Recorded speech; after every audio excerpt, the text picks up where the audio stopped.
আল্লাহ তাআলা কিয়ামতের কঠিন ময়দানে, যেদিন স্বামী স্ত্রীকে চিনবে না, স্ত্রী স্বামীকে দেখে পালিয়ে যাবে, বন্ধু বন্ধুরে চিনবে না, পীর সাহেব মুরিদরে চিনবে না, মুরিদ পীর সাহেবরে চিনবে না, দলের কর্মী তার নেতারে চিনবে না, নেতা তার কর্মীরে চিনবে না, বন্ধু বন্ধুরে দেখে পালাবে। এই কঠিন মুহূর্তে সূর্যটা মাথার কাছে চলে আসবে, জমিনটা তামার জমিন হবে, আজকের জমিনের মতো নয়। মানুষ ঘর্মাক্ত, ক্লান্ত, শ্রান্ত মাথার মগজগুলো কানের ছিদ্র আর নাকের ছিদ্র দিয়ে বেয়ে বেয়ে পড়বে। বিশ্বনবী ফরমান, ময়দানে 7 শ্রেণীর ব্যক্তিকে রব্বুল আলামিন তার আরশের নিচে ছায়া দিবেন। তার মধ্যে প্রথম শ্রেণীর ব্যক্তি হলো ইমামুন আদিল। ইমামুন আদিল, ন্যায়পরায়ণ শাসক, যে ইনসাফের সাথে বিচার করে, যে জাস্টিস সমাজে সার্ভ করে, যে সুশাসন নিশ্চিত করে, ওই ইমামুন আদিল। আদিল শব্দটা বুঝছেন না? ইন্নাল্লাহা ইয়া'মুরু বিল আদল, পাইছেন? আদিল। 7 শ্রেণীর ব্যক্তিকে আল্লাহ তাআলা সুশীতল আরশের নিচে ছায়া দিবেন, যেদিন তার দেয়া ছায়া ছাড়া কোনো ছায়া থাকবে না। এর প্রথম হচ্ছে ইমামুন আদিল, ন্যায়পরায়ণ শাসক। চিল্লায় বলেন সুবহানাল্লাহ। আবার বিশ্বনবী বললেন, ইন্নাল মুকসিতিনা ইনদাল্লাহি আলা মানাবিরা মিন নূর আন ইয়ামিনির রহমান। কিয়ামতের দিন যারা ন্যায়পরায়ণ হিসেবে আল্লাহর সামনে দাঁড়াবে, কিয়ামতের দিন রব্বুল আলামিন তার আরশের ডান দিকে ওই ন্যায়পরায়ণ লোকদের জন্য আরশের ডান দিকে একটা নূরের মিম্বারে তাদেরকে বসার সুযোগ করে দিবে। ওয়ালাইকুম রাহমাতুল্লাহি ওয়া বারাকাতুহু। ইন্নাল হামদালিল্লাহি নাহমাদুহু ওয়া নাস্তাঈনুহু ওয়া নাস্তাগফিরুহু ওয়া নু'মিনু বিহি ওয়া নাতাওয়াক্কালু আলাইহি ওয়া না'উযু বিল্লাহি মিন শুরুরি আনফুসিনা ওয়া মিন সাইয়্যাতি আ'মালিনা মান ইয়াহদিহিল্লাহু ফালা মুদিল্লা লাহু ওয়া মান ইউদ্লিল ফালা হাদিয়া লাহু আই ফালান তাজিদ লাহু ওয়ালিয়াম মুরশিদা। ونشهد أن لا إله إلا الله وحده لا شريك له هو الذي لا ضد له ولا ند له لا مثل له ولا مثيل له لا وزير له ولا كفيل له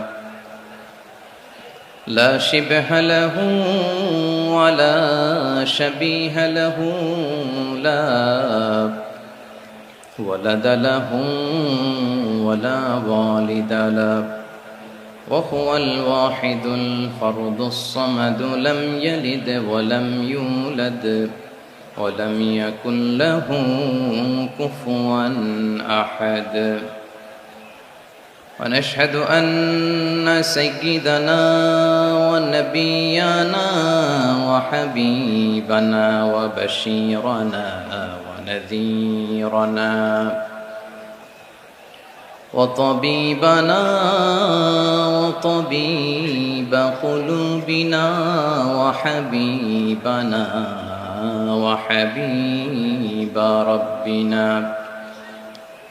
محمدا عبد الله ورسوله أرسله بالحق بشيرا ونذيرا وداعيا إلى الله بإذنه وسراجا منيرا. أما بعد فقد قال الله تعالى في كلامه المجيد وفي فرقانه الحميد أعوذ بالله من الشيطان الرجيم بسم الله الرحمن الرحيم الرحيم إن الله يأمر بالعدل والإحسان وإيتاء ذي القربى وينهى عن الفحشاء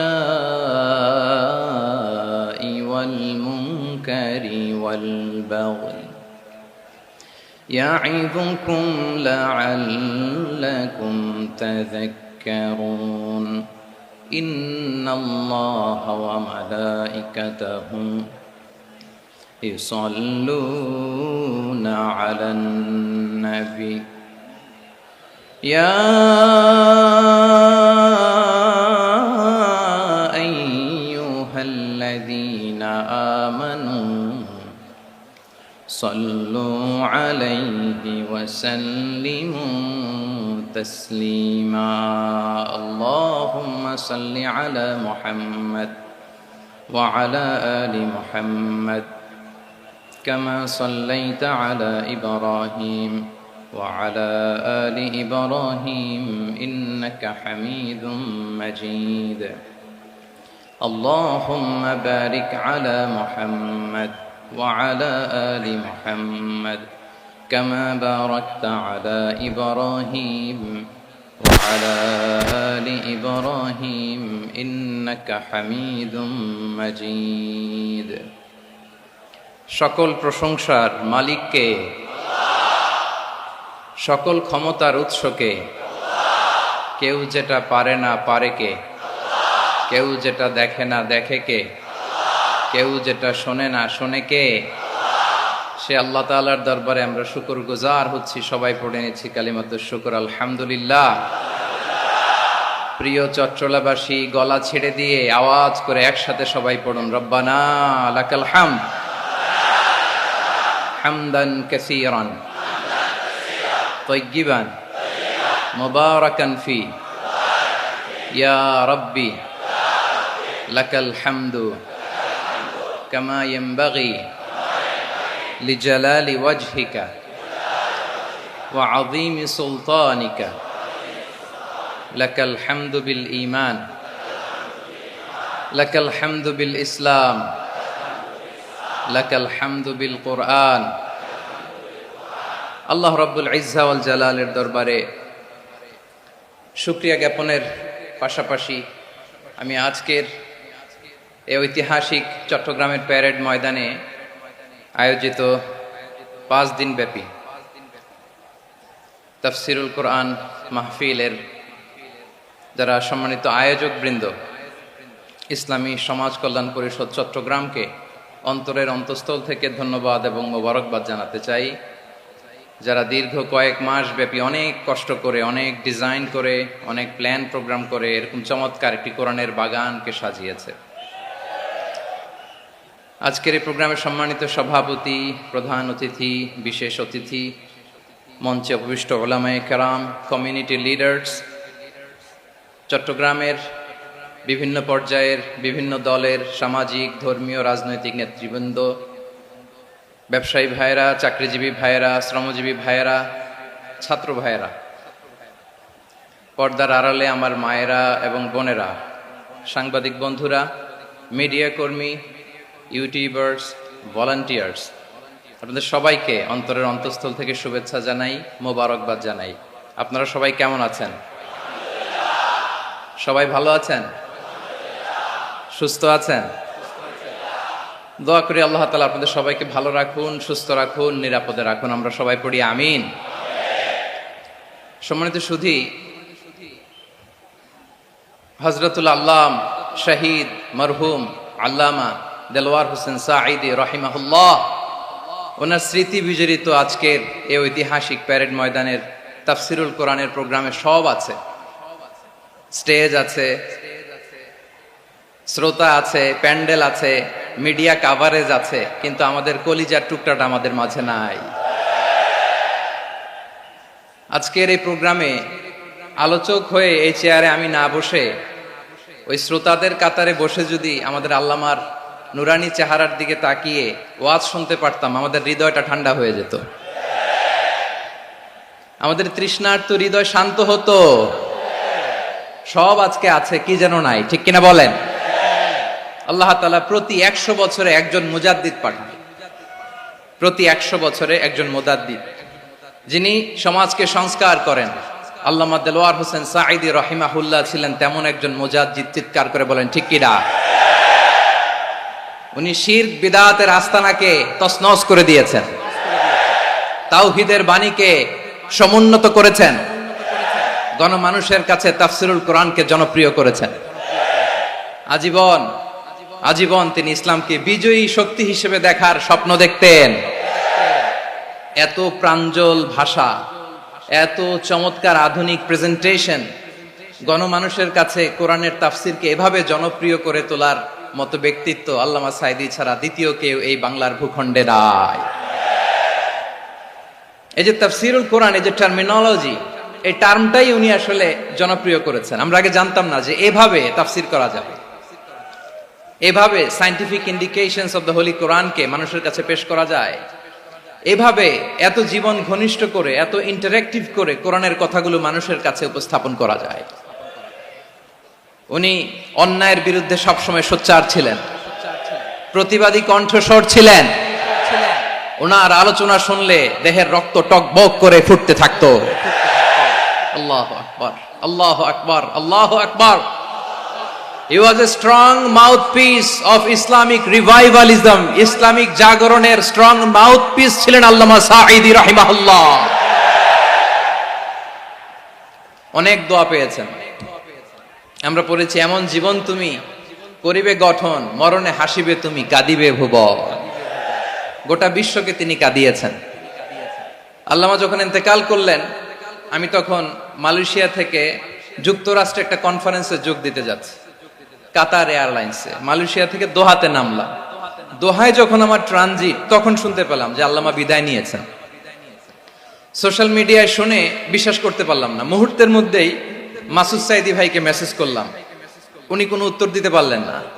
মাসুদ ভাইয়ের সাথে যখন কোলাকুলি করি, আমাদের শামীম ভাইয়ের সাথে যখন কোলাকুলি করি, মনে হচ্ছে আল্লামা সাঈদীর ঘ্রাণ পাই।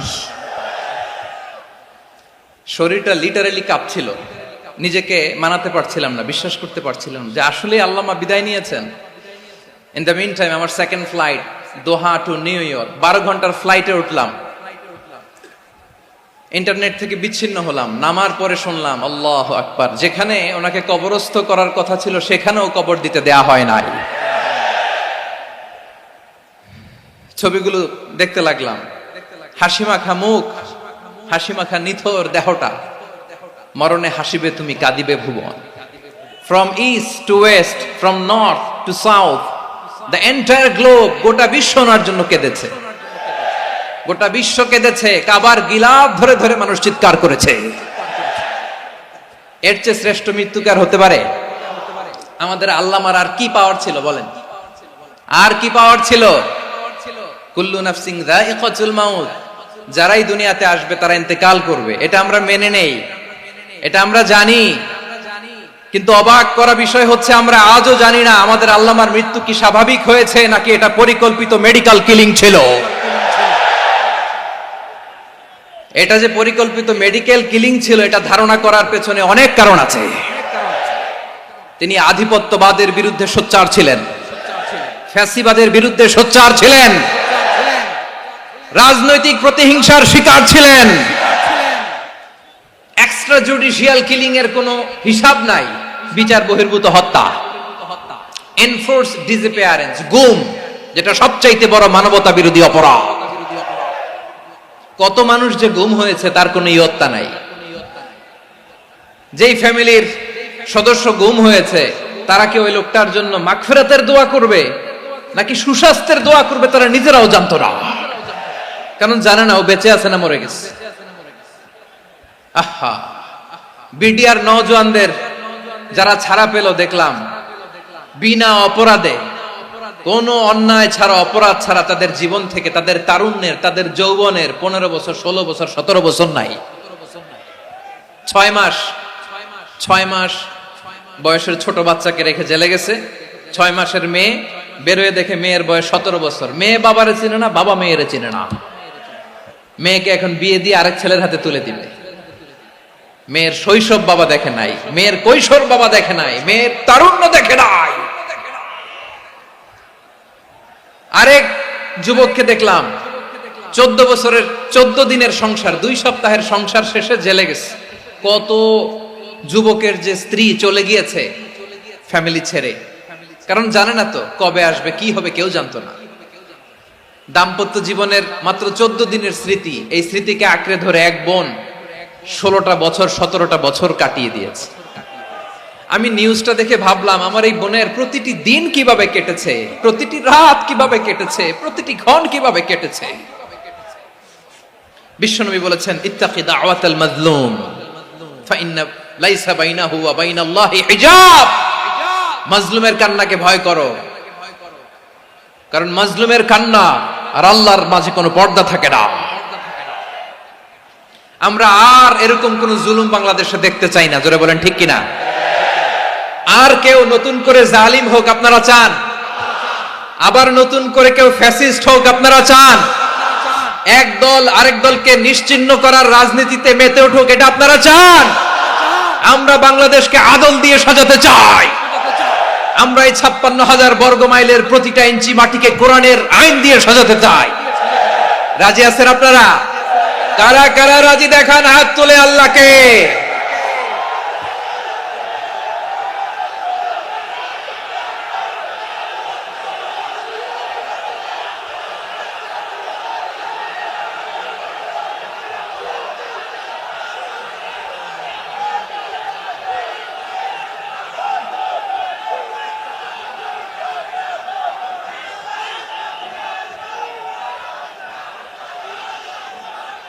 বসুন আমার প্রিয় বীর চট্টলার তৌহিদি মুসলমান, আমরা আর নতুন করে কেউ জালিম হোক এটা চাই না, নতুন করে আবার কেউ ফ্যাসিস্ট হোক আমরা চাই না, এক দল আরেক দলকে নিশ্চিহ্ন করার রাজনীতি করুক আমরা চাই না।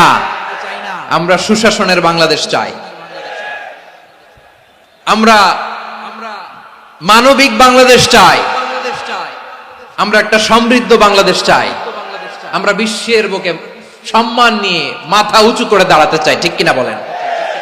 আল্লাহ বললেন, এটা যদি তোমরা চাও, একটা সমৃদ্ধ সমাজ যদি বিনির্মাণ করতে চাও, মানবিক সমাজ যদি বিনির্মাণ করতে চাও, আমি তোমাদেরকে সেজন্য প্রথমে আদালতের নির্দেশ দিলাম। ইন্নাল্লাহা ইয়া'মুরু বিল আদল, নিশ্চয় আল্লাহ তাআলা তোমাদেরকে ন্যায় বিচার সুশাসন এটার আদেশ দেন। সুবহানাল্লাহ। আদাল, ন্যায় বিচারের আদেশ আল্লাহ তাআলা কোরআনের বিভিন্ন আয়াতে দিয়েছেন। আল্লাহ তাআলা বলছেন, ইন্নাল্লাহা ইয়া'মুরুকুম আন তুআদ্দুল আমানাতি ইলা আহলিহা ওয়া ইযা হাকামতুম বাইনান নাসি আন তাহকুমু বিল আদল ইন্নাল্লাহা নি'ম্মা ইয়া'iযুকুম বিহি ইন্নাল্লাহা কানা সামিআন বাসীরা। আল্লাহ তাআলা বললেন, আল্লাহ আদেশ দিচ্ছেন, যে ব্যক্তি আমানতের হকদার তার হাতে তোমরা আমানত পৌঁছে দাও, আর যখন তোমরা বিচার কার্য করবে, বিচার ফয়সালা করবে, আদালতের সাথে করো। সুবহানাল্লাহ বলে, ওয়া ইযা হাকামতুম বাইনান নাসি আন তাহকুমু বিল আদল, আদালতের সাথে করবা। আল্লাহ তাআলা বলেন, যারা জাজ হবে, বিচারক হবে, তাদের যদি বাদী বিবাদীর কারো সাথে শত্রুতা থাকে, কারো সাথে যদি কোনো ধরনের রেষারেষি থাকে, আল্লাহ বলেন বিচার কার্য করতে যে ওই শত্রুতা রেষারেষির কারণে আদালতের বাইরে যে অবিচার করে বিচার করো না। ওয়ালা ইয়াজরিমান্নাকুম শানাআনু কওমিন আলা আল্লা তা'দিলু ই'দিলু হুয়া আকরাবু লিত্তাকওয়া ওয়াত্তাকুল্লাহা ইন্নাল্লাহা খাবীরুম বিমা তা'মালুন। খবরদার কোন জাতির প্রতি, কোন গোষ্ঠীর প্রতি, কোন গোত্রের প্রতি আক্রোশ যেন তোমাদেরকে ন্যায় বিচার থেকে দূরে সরিয়ে না দেয়, বরং আমি আল্লাহর আদেশ হলো ইদিলু, তোমরা আদল করো, ন্যায় বিচার করো, সুবিচার করো, সুশাসন প্রতিষ্ঠা করো। হুয়া আকরাবু লিত্তাকওয়া, এটাই তাকওয়ার সবচেয়ে কাছাকাছি। সুবহানাল্লাহ বলেন। কোরআনের বিভিন্ন আয়াতে আল্লাহ তাআলা স্পেসিফিকলি ধরে ধরে বিচার করার সময় আমরা যেন আদাল করি সেটা বলেছেন। কোরআনের কোন কোন জায়গায় আল্লাহ তাআলা এই আল আদল শব্দটা ব্যবহার করেছেন। আবার একই জিনিস ইনসাফ, সুবিচার, সুশাসন, ন্যায় বিচার, ন্যায় পরায়ণতা বুঝাতে আল্লাহ তাআলা কখনো কখনো আল কিসত শব্দটা ব্যবহার করেছেন। আওয়াজ করে সবাই বলুন আল কিসত। প্রিয় ভাইরা, সবাই আওয়াজ করে আমার সাথে সাথে বলুন আল কিসত।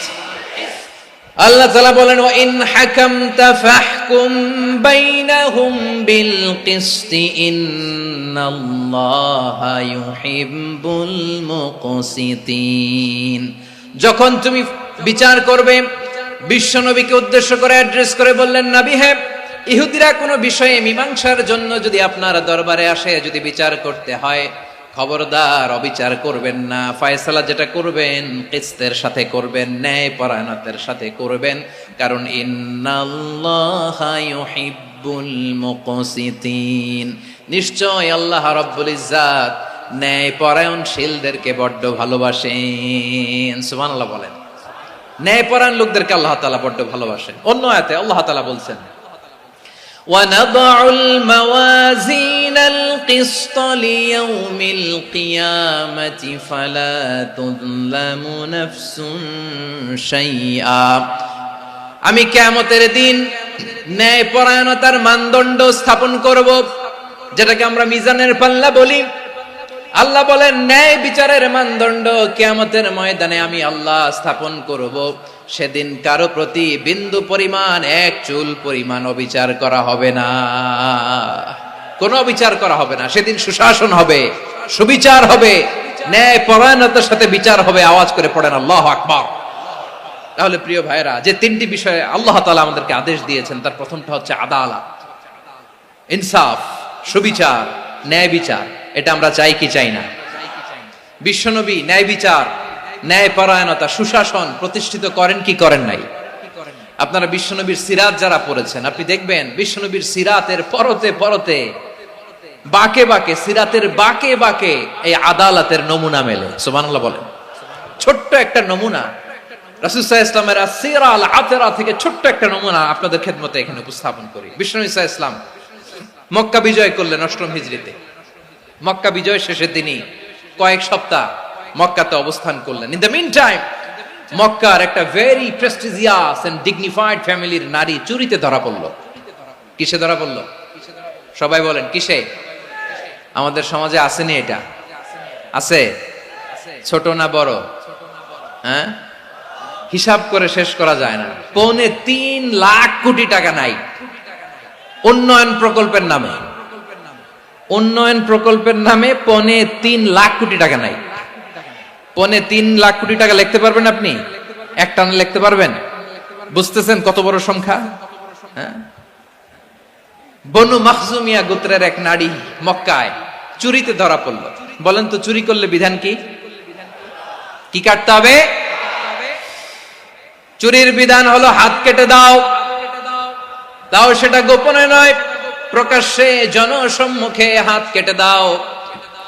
বনু মাখজুমিয়া গোত্রের নারী যখন চুরিতে ধরা পড়লো, সাহাবারা চিন্তায় পড়ে গেলেন।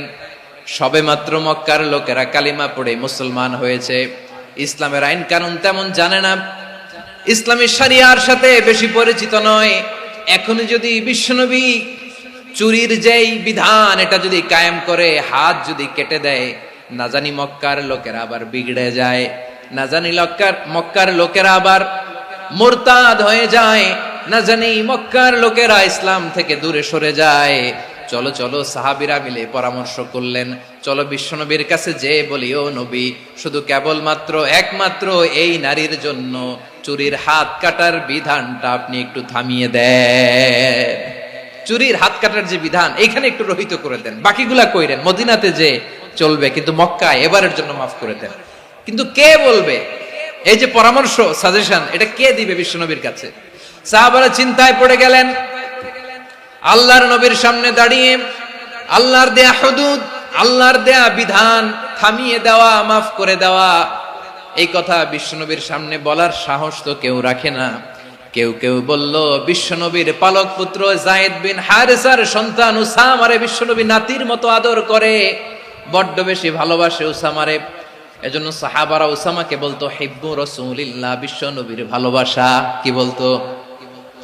সাহাবীরা বললেন বিশ্বনবীর ভালোবাসা হিব্বু রাসূলিল্লাহ, উসামারে পাঠাও। উসামারে বিশ্বনবী নাতির মতো স্নেহ করে, মায়া করে, ভালোবাসে। আমরা পারবো না, উসামা পারবে। সবাই মিলে ফুলিয়ে ফুসিয়ে ওসামাকে, ছোট্ট ওসামাকে রাজি করালো। ওসামা এমন এমন কথা যে তুমি বিশ্বনবীর কাছে বলতে হবে, পারবা নাকি? ওসামা বলে পারবো। সাইয়েদনা ওসামা রাদিয়াল্লাহু তাআলা আনহু তরুণ সাহাবী বিশ্বনবীর কাছে গেলেন, যে বললেন নবী, বনু মাখজুমিয়া গোত্রের এক নারী চুরিতে ধরা পড়েছে, এবারের জন্য কি এই মহিলাটারে মাফ করে দিলে হয় না? এবারের জন্য একটু ক্ষমা করা যায় না নবী? বিশ্বনবী বলেন আতাশফাউ ফি হাদ্দিম মিন হুদুদিল্লাহ, তোমার এত বড় সাহস উসামা, তুমি আল্লাহর হাদ, আল্লাহর দেয়া বিধান, এটার ব্যাপারে সুপারিশ করতে এসেছো? তোমরা কি জানো তোমাদের আগে যত কওম, যত গোত্র, যত জনপদ ধ্বংস হয়েছে তার কারণ ছিল তাদের মধ্যে গরিবরা অন্যায় করলে তারা বিচার করত, আর ধনীরা অন্যায় করলে তারা মাফ করে দিত। খবরদার! ওয়া আইমুল্লাহ লাউ আন্না ফাতিমাতা বিনতি মুহাম্মাদিন সারাকাত লাকাতা মুহাম্মাদুন ইয়াদাহা। বিশ্বনবী বললেন, ওরে ওসামা, বানু মাখজুমিয়ার ওই প্রেস্টিজিয়াস এন্ড ডিগনিফাইড ফ্যামিলির মেয়ে তো দূর কি বাত, অনেক দূরের কথা। জেনে রেখো ওসামা, আমার কলিজার টুকরা নয়নের পুটুলি ফাতেমাও যদি মক্কার জমিনে আজকে এই চুরির দায়ে ধরা পড়তো, আমি বিশ্বনবী মুহাম্মাদুর রাসূলুল্লাহ ধরে ফাতেমার ডান হাতটা কেটে দিতে এক বিলম্ব দেরি করতাম না। ইন্নাল্লাহা ইয়া'মুরু বিল আদল, আমাদেরকে জাস্টিস শিখায়। পশ্চিমারা আমাদেরকে ইনসাফ শিখায়, আমাদেরকে সুশাসন শিখায়। আর ইনসাফ, সুশাসন, ন্যায় বিচার, সুবিচার, জাস্টিস কারে বলে বিশ্বনবীর বায়োগ্রাফি থেকে জেনে নাও। এই ছিল বিশ্বনবী সাল্লাল্লাহু আলাইহি ইসলামের আদালতের নমুনা। আপনি যদি সাইয়েদনা ওমর ফারুকের জীবনের দিকে তাকান, এমন কঠোর, এমন বীর সেনানী ছিলেন। সাইয়েদনা ওমর ফারুক যদি রাস্তার এই মাথা দিয়ে হাঁটা শুরু করতেন, শয়তান ওমর ফারুককে দেখলে ওই রাস্তা রেখে দিয়ে অন্য রাস্তা দিয়ে হাঁটতো। সুবহানাল্লাহ। ওমর ফারুক রাদিয়াল্লাহু তাআলা আনহু কি পার্সোনালিটি ছিল, কি পার্সোনালিটি! আমাদের এলাকায় ছোট বাচ্চারা রাতে ভাত খেতে চায় না, আমার মেয়েটাও খেতে চায় না। এই এটা দিব, ওইটা দিব, আজকে মাহফিলে আসার সময় বলে দিছে লিস্ট করে এটা এটা আনতে হবে। তো ছোট্ট বাচ্চাদের অনেক বায়না থাকে, ওরা রাতে খেতে চায় না। তো মায়েরা বিভিন্ন ভয় দেখায়, এই বাঘ আসবে, বাঘ আসবে খাও, এই ভূত আসবে, ভূত আসবে খাও। আপনারা কি বলেন চট্টগ্রামে? কি আসবে?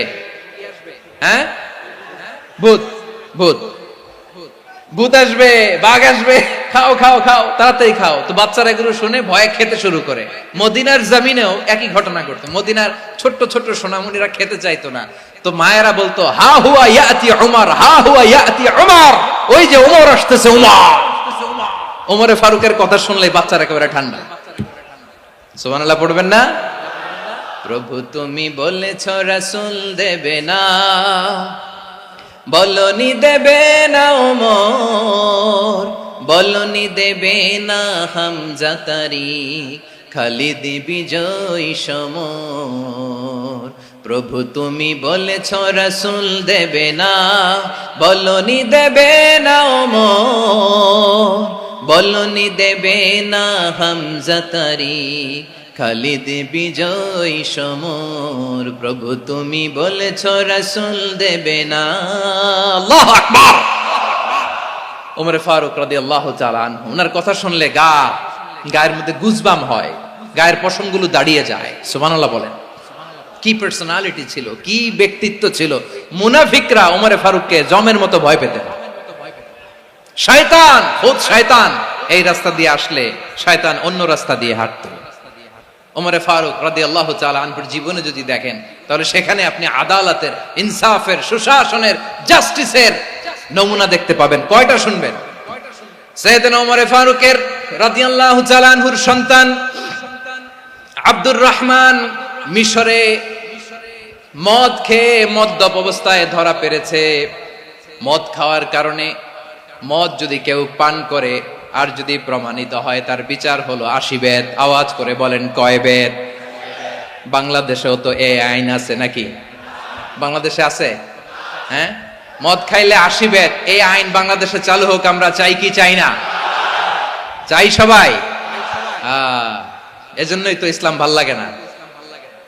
ইসলামকে ভাল লাগে না, ইসলামকে আউট করে রাখতে পারলেই তো এরকম বড় বড় বোতল খাওয়া যায়। একেবারে সহজ, পানির মতো সহজ হিসাব, একেবারে সহজ। ওমরে ফারুক রাদিয়াল্লাহু তাআলা আনহুর ছেলে ভুল করে মদ পান করে ফেলেছিলেন। আব্দুর রহমান, ঘটনা ঘটেছে মিশরে। মিশরের গভর্নর তখন আমর ইবনুল আস রাদিয়াল্লাহু তাআলা আনহু। আব্দুর রহমানের ভাই যে গভর্নরকে বলল, গভর্নর যদি একটু দয়া করেন, খলিফার ছেলে আমার ভাই আব্দুর রহমান মদ্যপ অবস্থায় ধরা পড়েছে, জনসম্মুখে যদি আপনি বেত্রাঘাত করেন আমাদের প্রেস্টিজ থাকে না, যদি 80 বেত আপনি মারেন আমার কোনো কথা নাই, কিন্তু ঘরের ভেতরে মারেন। আব্দুর রহমানের ভাইয়ের সুপারিশ শুনে সাইয়েদনা আমর ইবনুল আস রাদিয়াল্লাহু তাআলা আনহু রাজি হয়ে গেলেন। ঘরের ভেতরে লোকচক্ষুর আড়ালে 80 বেত তিনি মানলেন। কিন্তু ঘটনাক্রমে এই কথা লুকিয়ে লুকিয়ে ঘরের ভেতরে 80 বেত মারার কথা সাইয়েদনা ওমর ফারুক মদিনা থেকে জানতে পারলেন। মদিনা থেকে তিনি ফরমান জারি করলেন, এই বিচার যেমনটি আমর ইবনুল আস আদায় করেছে, এটা প্রকৃতপক্ষে আদায় হয় নাই। আসো সবাই মদিনায় আসো, আমর ইবনুল আস মদিনায় আসো, আব্দুর রহমানও আসো, সবাই আসো, জনসম্মুখে এই বিচার কার্যকর করতে হবে। সাইয়েদনা ওমর ফারুক মসজিদে নববীর পিলারের মধ্যে নিজের ছেলেকে বাঁধলেন, আবার জনসম্মুখে 80টা বেত তার গায়ের মধ্যে মারলেন। মাজমুয়ে ফাতাওয়া ইবনে তাইমিয়া রাহিমাহুল্লাহ উনি এটা নকল করেছেন। এটা সবচেয়ে বিশুদ্ধ মত। আরো অনেক মত আছে, মারা গেছে কবরের উপর, ওগুলো বাদই দিলাম। কেমন খলিফা ছিলেন, কেমন খলিফা! পশ্চিমারা তোমরা জাস্টিস আমাদেরকে শেখাও, ইনসাফ কারে বলে সুশাসন আমাদেরকে তোমরা শেখাও। ওমরে ফারুক রাদিয়াল্লাহু তাআলা ওই বিচারকে তিনি ধর্তব্য মনে করেন নাই। মদিনাতে এনে আবার জনসম্মুখে আবার 80 বেত মেরেছেন। মিশরে ওমরে ফারুক রাদিয়াল্লাহু তাআলা আনহু আমর ইবনুল আসকে গভর্নর করে পাঠালেন। সেখানে আমর ইবনুল আসের ছেলে একটা প্রতিযোগিতায় রানার আপ হয়েছে। এক মিশরি সেখানে চ্যাম্পিয়ন হয়েছে। রানার আপ বুঝতে পেরেছেন তো? রানার আপ সেকেন্ড হয়েছে, এক মিশরি হয়েছে চ্যাম্পিয়ন প্রথম। কিন্তু গভর্নরের ছেলে ও জিততে পারে নাই, ও রাগে ওই মিশরির গায়ের মধ্যে কয়েকটা লাঠি দিয়ে বাড়ি মেরেছে। মিশরি যে মদিনাতে ওমরে ফারুকের কাছে বিচার দিলেন, আপনার গভর্নরের ছেলে অন্যায় ভাবে আমার গায়ে হাত তুলেছে। সাইয়েদনা ওমরে ফারুক আবার ফরমান জারি করলেন, আসো মদিনাতে আসো। মিশরীকে ডাকলেন। ওই মিশরের গভর্নর আমর ইবনুল আস রাদিয়াল্লাহু তাআলা আনহুকে ডাকলেন, তার ছেলেকেও ডাকলেন। সবাই বসে রইল। আমর ইবনুল আস রাদিয়াল্লাহু তাআলা আনহু মাথা নিচু করে বসে আছেন, লজ্জায় কাচুমাচু। হায় হায়, আজকে আমার ছেলের কারণে আমিরুল মুমিনিন খলিফাতুল মুসলিমিন ওমরে ফারুকের কাছে আমি জনসম্মুখে লজ্জিত হচ্ছি। সাইয়েদনা ওমরে ফারুক বললেন, এই নাও লাঠি, গভর্নরের ছেলে তোমার মাথার মধ্যে যতগুলো বাড়ি মেরেছে, আজকে জনসম্মুখে তুমি অতগুলা বাড়ি মারো। মিশরি বলে, থাক, আপনি যে ডেকে আনছেন সবার সামনে এটা বলছেন, এতেই আমি খুশি। আল্লাহু আকবার! আপনার মহানুভবতা দেখে আমি খুশি, আর অপমানের দরকার নাই। ওমরে ফারুক বলে, না, খবরদার, এই কথা মিশরি তুমি বলো না, মারো, যতগুলা বাড়ি মেরেছে মারো। বাধ্য হয়ে মিশরি আমর ইবনুল আসের সামনে ওনার কলিজার টুকরা সন্তানের মাথার মধ্যে বাড়ি মারতে আরম্ভ করলেন। ঠিক যতগুলা বাড়ি গভর্নরের ছেলে আমর ইবনুল আসের ছেলে মিশরির গায়ে মেরেছিল, মাথায় মেরেছিল, মিশরি গুনে গুনে ততটা মারলেন। এই দৃশ্য দেখে ওমরে ফারুক রেগে মেগে আগুন, রাগের চোটে রাগ সামলাতে না পেরে, আর নিজেকে সামলাতে না পেরে মিশরিরে বললেন, ছেলেরে মারা শেষ হয়ে গেলে এবার বাবার টাক মাথার মধ্যে কয়েকটা বাড়ি মার। রাগের চোটে, আউট অফ অ্যাঙ্গার, রাগের চোটে যে আমার পাঠানো গভর্নর আমর ইবনুল আস তার ছেলেকে কেন আদব তারবিয়া কেন শিক্ষা দিতে পারে না? ছেলেরে মারা হইলে এবার আমর ইবনে আসের মাথার মধ্যে দুইটা মারো, এটা রাগে বলেছেন, এটা শাস্তি হিসেবে না। সুবহানাল্লাহ। আমাদেরকে সুশাসন শিখাও, আমাদেরকে সুশাসন শিখাও। বিশ্বনবী বলেন আদল এটা যেন তেন বিষয় না, এটা দিয়েই মানবিক সমাজ গড়তে হবে। আল্লাহ তাআলা কিয়ামতের কঠিন ময়দানে যেদিন স্বামী স্ত্রীকে চিনবে না, স্ত্রী স্বামীকে দেখে পালিয়ে যাবে, বন্ধু বন্ধুরে চিনবে না, পীর সাহেব মুরিদরে চিনবে না, মুরিদ পীর সাহেবরে চিনবে না, দলের কর্মী তার নেতারে চিনবে না, নেতা তার কর্মীরে চিনবে না, বন্ধু বন্ধুরে দেখে পালাবে। এই কঠিন মুহূর্তে সূর্যটা মাথার কাছে চলে আসবে, জমিনটা তামার জমিন হবে, আজকের জমিনের মতো নয়। মানুষ ঘর্মাক্ত, ক্লান্ত, শ্রান্ত মাথার মগজগুলো কানের ছিদ্র আর নাকের ছিদ্র দিয়ে বেয়ে বেয়ে পড়বে। বিশ্বনবী ফরমান ময়দানে 7 শ্রেণীর ব্যক্তিকে রব্বুল আলামিন তার আরশের নিচে ছায়া দিবেন। তার মধ্যে প্রথম শ্রেণীর ব্যক্তি হলো ইমামুন আদিল। ইমামুন আদিল, ন্যায়পরায়ণ শাসক, যে ইনসাফের সাথে বিচার করে, যে জাস্টিস সমাজে সার্ভ করে, যে সুশাসন নিশ্চিত করে, ওই ইমামুন আদিল। আদিল শব্দটা বুঝছেন না? ইন্নাল্লাহা ইয়া'মুরু বিল আদল, পাইছেন? আদিল। 7 শ্রেণীর ব্যক্তিকে আল্লাহ তাআলা সুশীতল আরশের নিচে ছায়া দিবেন, যেদিন তার দেয়া ছায়া ছাড়া কোনো ছায়া থাকবে না। এর প্রথম হচ্ছে ইমামুন আদিল, ন্যায়পরায়ণ শাসক। চিল্লায় বলেন সুবহানাল্লাহ। আবার বিশ্বনবী বললেন ইন্নাল মুকসিতিনা ইনদাল্লাহি আলা মানাবিরা মিন নূর আন ইয়ামিনির রহমান। কিয়ামতের দিন যারা ন্যায়পরায়ণ হিসেবে আল্লাহর সামনে দাঁড়াবে, কিয়ামতের দিন রব্বুল আলামিন তার আরশের ডান দিকে ওই ন্যায়পরায়ণ লোকদের জন্য আরশের ডান দিকে একটা নূরের মিম্বারে তাদেরকে বসার সুযোগ করে দিবে। আল্লাহর আরশের ডান দিকে ন্যায়পরায়ণ লোকদের জন্য আল্লাহ তাআলা নূরের মিম্বার বানাবে। 4টে কেন কথা মনে করেছেন? আল আদাল, জাস্টিস। ইন্নাল্লাহা ইয়া'মুরু বিল আদল। আল্লাহ তাআলা এই আদালতের নির্দেশনা দেয়, সুবিচার, সুশাসন। প্রিয় ভাইয়েরা, এটা আমরা বাংলাদেশে চাই কি চাই না? এই যে অরাজকতা, এই যে অন্যায়, এই যে জুলুম, এই যে ইনকনসিস্টেন্সি, সমাজের অসঙ্গতির প্রধান কারণ জাস্টিস নাই, সুবিচার নাই, সুশাসন নাই। শেষবারের মতো আওয়াজ করে বলেন তো, আমরা বাংলাদেশে আদল চাই কি চাই না? তাহলে প্রথম নির্দেশনা শেষ। আল্লাহ তাআলা তোমাদেরকে আদলের আদেশ দেন। এরপরে আল্লাহ বললেন আমি তোমাদেরকে ইহসানের আদেশ দেই। ইন্নাল্লাহা ইয়া'মুরু বিল আদলি ওয়াল ইহসান। আমি তোমাদেরকে যেমনি আদলের নির্দেশনা দেই, তেমনি ভাবে তোমাদেরকে ইহসানের নির্দেশনা দেই।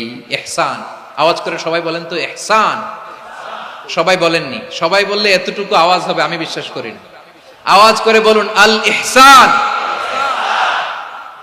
ইহসান মানে কারো প্রতি সফট হার্টেড হওয়া, মহানুভব হওয়া, অনুগ্রহ পরায়ণ হওয়া, অনুগ্রহশীল হওয়া, একে অপরের প্রতি দয়াদ্র হওয়া। একে অপরের প্রতি দয়াদ্র, অনুগ্রহশীল হওয়া ছাড়া মানবিক সমাজ কঠিন কালেও গঠন করা সম্ভব না। প্রিয় ভাইয়েরা, সুন্দর আচরণ দিয়ে, ইহসান দিয়ে যা জয় করা যায়, নরম আচরণ দিয়ে যেটা অর্জন করা যায়, কঠোরতা দিয়ে সেটা পারা যায় না। বিষ্ণু ঈসা ইসলাম ইহসান দিয়ে, কোমল আচরণ দিয়ে, তার অনুগ্রহ দিয়ে তিনি অনেক কাফিরের হৃদয়কে জয় করে ফেলেছেন। সাইয়েদনা সুমামা ইবনে উসাল রাদিয়াল্লাহু তাআলা আনহুর কথা মনে পড়ে যায়। তিনি ছিলেন ইয়ামামার বাদশা। মদিনাতে বিশ্বনবীকে হত্যা করার নিয়তে এসেছিলেন। গোপনে গোপনে বিশ্বনবীকে হত্যা করে আবার ইয়ামামাতে তিনি ফিরে যাবেন। কিন্তু কি অবাক করা কাণ্ড, হত্যা করতে পারে নাই, সাহাবাদের হাতে তিনি ধরা পড়ে গেলেন। সাইয়েদনা সুমামা ইবনে উসাল রাদিয়াল্লাহু তাআলা আনহু হত্যার নিয়তে আসলেন, কিন্তু হত্যা করতে পারলেন না। সাহাবারা ওনাকে ধরে ফেললেন, ধরে মসজিদে নববীর পিলারের মধ্যে বেঁধে রাখলেন। সুমামা ইবনে উসাল, সিরাত থেকে শুনেন, সিরাত থেকে শোনাচ্ছি। রাদিয়াল্লাহু তাআলা আনহু ইয়ামামার অধিপতি ছিলেন। ইয়ামামা বিশ্বনবীকে হত্যার জন্য আসছেন, ধরা পড়ে গেছেন, এখন মসজিদে নববীতে বেঁধে রাখছে। তার মানে বন্দী। এখন স্ট্যাটাস কি? বন্দী, ক্যাপটিভ। তো বিষ্ণু ইসলাম সাহাবাদেরকে বললেন তার খোঁজ খবর নিও, সুমামা ইবনে উসালের খোঁজ খবর নিও। সাহাবারা বলেন ইয়া রাসূলুল্লাহ, আপনাকে হত্যা করতে এসেছে, তার তো কঠিন ক্যাপিটাল পানিশমেন্ট হওয়া দরকার, কঠিন শাস্তি হওয়া দরকার। বিষ্ণু বললেন না, আমি যেটা জানি তোমরা সেটা জানো না, তোমরা সুমামার সাথে ভালো আচরণ করো। বিশ্বনবী সুমামার কাছে গেলেন। প্রথম দিন যে তিনি কালেমার দাওয়াত দিলেন, ইমানের দাওয়াত দিলেন, ইসলামের দাওয়াত দিলেন, রিসালাতের দাওয়াত দিলেন, আখিরাতের দাওয়াত দিলেন। পরের দিন যে বিশ্বনবী সালাতের দাওয়াত দিলেন, যাকাতের দাওয়াত দিলেন, ইসলাম কি, কিভাবে, কেমন করে পালন করতে হয় চমৎকার আর্টিকুলেট করতে শুরু করলেন। তন্ময় হয়ে সুমামা ইবনে উসাল রাদিয়াল্লাহু তাআলা আনহু বিশ্বনবীর কথাগুলো শুনতে আরম্ভ করলো। একদিন নয়, 2 দিন নয়, টানা 3 দিন বিশ্বনবী সুমামার কাছে ইসলামকে প্রেজেন্ট করেছেন, উপস্থাপন করেছেন। আওয়াজ করে বলেন কয় দিন? 3 দিন। 3 দিন মসজিদে নববীতে বাধা। আর সাহাবীদেরকে বললেন তার খোঁজ খবর নিও, তোমরা যে রুটি বানাও এর মধ্যে সবচেয়ে ভালো আটার রুটিটা তারে দিও, সবচেয়ে রিফাইন্ড খেজুর, যেটা পিওর খেজুর, এটা তারে দিও। আর বিশ্বনবী নিজের উট থেকে দুধ দহন করে ওনার বাড়ির এক কর্মচারীকে বলেছেন দুধ দহন করে সুমামার জন্য নিয়ে যেও। সুবহানাল্লাহ পড়বেন না? সবাই তো অবাক, ইয়ামামা থেকে আসছে নবীকে হত্যা করতে, বিশ্বনবী দেখে তারে জামাই আদর করে, তাকে মজার মজার খাবার দিও, দুধ দিও, আদর আপ্যায়ন করো। একদিন নয়, 2 দিন নয়, টানা 3 দিন বিশ্বনবী এভাবে সুমামার কাছে যেয়ে ইসলামকে প্রেজেন্ট করতে আরম্ভ করলেন, ইসলামকে উপস্থাপন করতে শুরু করলেন। আর তাকে চমৎকার এন্টারটেইনমেন্ট, আপ্যায়ন দিতে আরম্ভ করলেন। টানা 3 দিন যখন ইসলামের দ্য বিউটিজ অফ ইসলাম, ইসলামের সুমহান বাণী, সৌন্দর্য তার কাছে উপস্থাপন শেষ, তাকে আপ্যায়ন শেষ, বিশ্বনবী বললেন সাহাবাদেরকে যাও এবার সুমামার হাতের পায়ের রশি দুটো খুলে দাও। সাহাবারা বললেন ইয়া রাসূলুল্লাহ, কি বলেন আপনি? ও তো হত্যাকারী, সুযোগ পায় নাই, আপনারে মারতে পারে নাই, ছেড়ে দিলে আবার ও আপনার উপর তলোয়ার নিয়ে ঝাঁপিয়ে পড়বে। নবী এই সিদ্ধান্ত আপনি নিতে যাবেন না। বিশ্বনবী বললেন যেটা বলেছি সেটা করো, সুমামার রশিগুলো ছেড়ে দাও, সুমামার হাতে পায়ের রশিগুলো যে তোমরা খুলে দাও। সাহাবারা তর্ক জুড়ে দিলেন, লা ইয়া রাসূলুল্লাহ, এমনটা করবেন না, তো ভয়ঙ্কর ভয়ঙ্কর খুনি, কি জানি কি হয়ে যায়। বিশ্বনবী বললেন না, তার হাতে পায়ের রশিগুলো খুলে দাও। সাহাবারা বিশ্বনবীর কথা মতো তার হাতে পায়ের রশিগুলো খুলে দিল। সুমামা মুহূর্তের মধ্যে মসজিদে নববী থেকে বের হয়ে ইয়ামামায় ফিরে না যে মসজিদে নববীর পাশে একটা খেজুর বাগান ছিল সেখানে চলে গেলেন। সেখানে একটা ছোট্ট কুয়া ছিল, কুয়ার পানি দিয়ে তিনি গোসল করলেন। সুবহানাল্লাহ পড়েন। কুয়ার পানি দিয়ে গোসল করে মসজিদে নববীর সামনে এসে বিশ্বনবী এবং সাহাবাদের সামনে দাঁড়িয়ে সাব্বাবা উঁচু করে বললেন, আশহাদু আল্লা ইলাহা ইল্লাল্লাহ ওয়া আশহাদু আন্না মুহাম্মাদান আবদুহু ওয়া রাসূলুহু। আল্লাহু আকবার। আমি সাক্ষ্য দিচ্ছি আল্লাহ ছাড়া কোনো ইলাহ নাই, আর মুহাম্মদ আল্লাহ তাআলার প্রেরিত বান্দা এবং রাসূল। প্রিয় ভাইয়েরা, ইহসান দিয়ে যা জয় করা যায়, কঠোরতা দিয়ে সেটা কঠিনকালেও জয় করা যায় না। আওয়াজ করে বলেন ঠিক কি না?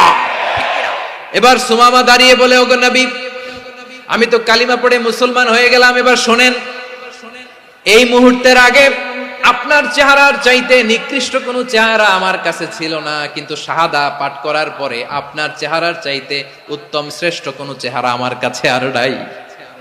ও নবী, আজকের দিনের আগে ইসলাম ধর্মের চেয়ে নিকৃষ্ট অপছন্দনীয় কোনো ধর্ম আমার কাছে ছিল না, কিন্তু এই মুহূর্ত থেকে ইসলামের চেয়ে সেরা শ্রেষ্ঠ পছন্দনীয় কোনো ধর্ম আমার কাছে নাই। নবী গো, আজকের দিনের আগে মদিনার চাইতে অপছন্দনীয় নিকৃষ্ট কোনো শহর আমার কাছে ছিল না, কিন্তু এই মুহূর্তের পর থেকে মদিনার চাইতে কোনো শ্রেষ্ঠ শহর আমার জানা নাই। সে ছিল গমের বড় ডিলার, গম বেচত। কি বেচত? তার গম কিনে মক্কার লোকেরা রুটি খাইতো। সে ঘোষণা দিল, আজকে থেকে মক্কাবাসীদের জন্য সব গম আমি হারাম করে দিলাম, মক্কাবাসী এখন না খেয়ে মরে। সুবহানাল্লাহ পড়বেন না?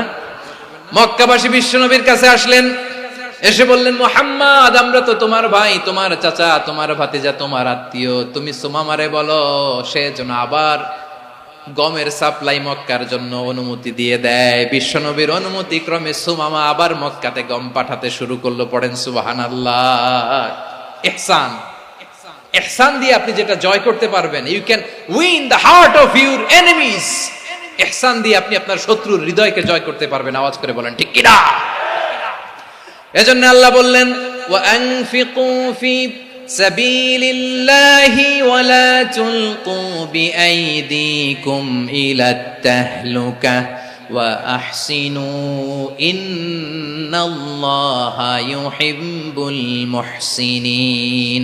তোমরা আল্লাহর রাস্তায় দান করবে আর নিজেরা নিজেদেরকে ধ্বংসের হাতে ঠেলে দিও না। তোমরা একে অপরের প্রতি ইহসান করবে, কারণ ইহসানকারীদেরকে আল্লাহ বড্ড ভালোবাসেন। সুবহানাল্লাহ পড়েন। আবার সূরা রহমানে আল্লাহ বললেন, হাল জাযাউল ইহসানি ইল্লাল ইহসান ফাবিআইয়ি আলা, সবাই পড়েন, ফাবিআইয়ি আলাই রাব্বিকুমা তুকাযযিবান। ইহসানের প্রতিদান হিসেবে ইহসানি হয়। বিশ্বনবী সুমামার প্রতি যেমন ইহসান করেছেন, সুমামাও ঠিক তেমন ইহসান ফিরিয়ে দিয়েছে। ঠিক কিনা বলেন? তাহলে এক নম্বরে হচ্ছে আদ, ন্যায় বিচার। দুই নম্বরে সবাই বলেন ইহসান, সদাচরণ। ইহসান দুই ধরনের প্রিয় ভাইরা, ইহসান ফিল ইবাদা, ইহসান ফিল মুআমালা। ইহসান ফিল ইবাদা হচ্ছে একাগ্র অনুভবে ইবাদতে ডুব দেওয়া, এর নাম ইবাদতের ইহসান। সুবহানাল্লাহ পড়েন। বিশ্বনবী বলেন ইহসান মানে কি জানো নাকি? হাদিসে জিবরিলে সাইয়েদনা জিবরিল আলাইহিস সালাম বিশ্বনবীকে বললেন, আখবিরনি আনিল ইহসান। নবী আমাদেরকে বলেন ইহসান মানে কি? বিশ্বনবী বললেন, আনতা আবুদাল্লাহা কাআন্নাকা তারাহু ফাইন লাম তাকুন তারাহু ফাইন্নাহু ইয়ারাক। ইহসান মানে হলো এমন ভাবে তুমি আল্লাহর সামনে নিজেকে উজাড় করে ইবাদত করবে, তুমি ভাববে তুমি আল্লাহকে দেখতে পাচ্ছ। আর এটা যদি ভাবা তোমার জন্য কঠিন হয়ে যায়, অন্তত এতটুকু তুমি ভাববা যে আল্লাহ তোমাকে দেখতে পাচ্ছেন। ঠিক কিনা বলেন? ও আমার বীর চট্টলার ভাইয়েরা, কেউ যেটা দেখে না সেটা দেখে কে? এই বিশ্বাস হৃদয়ের মধ্যে আছে? নামাজে যখন দাঁড়ান এই ফিলিংসটা আনা যাবে? হ্যাঁ, এশার সালাত তো এখনো হয় নাই না? আলোচনা শেষে এশার সালাত এখানে অনুষ্ঠিত হবে, তাই না? আচ্ছা বলুন তো, আমরা এশার সালাত পর্যন্ত বেঁচে থাকবো এই গ্যারান্টি আছে কার কার? হাত তোলেন। কয়েকজন হাত তুলছে পেছনে, না বুঝে তুলে ফেলছে। এশা পর্যন্ত যে আমরা হায়াত পাবো কোনো গ্যারান্টি আছে? সবাই আওয়াজ করে বলেন গ্যারান্টি আছে? গ্যারান্টি নাই। এজন্য বিষ্ণু ইসলাম বলেছে, এমন ভাবে নামাজে দাঁড়াও, ইবাদত করো, মনে করো হতে পারে এটাই আমার জীবনের শেষ নামাজ। পারফর্ম দ্য সালাহ as if this is your last and final prayer. এমন ভাবে সালাতে দাঁড়াও, ভাবো হতে পারে এটাই তোমার জীবনের শেষ নামাজ। এমন ভাবে নামাজে দাঁড়াও, ভাবো এটাই শেষ নামাজ।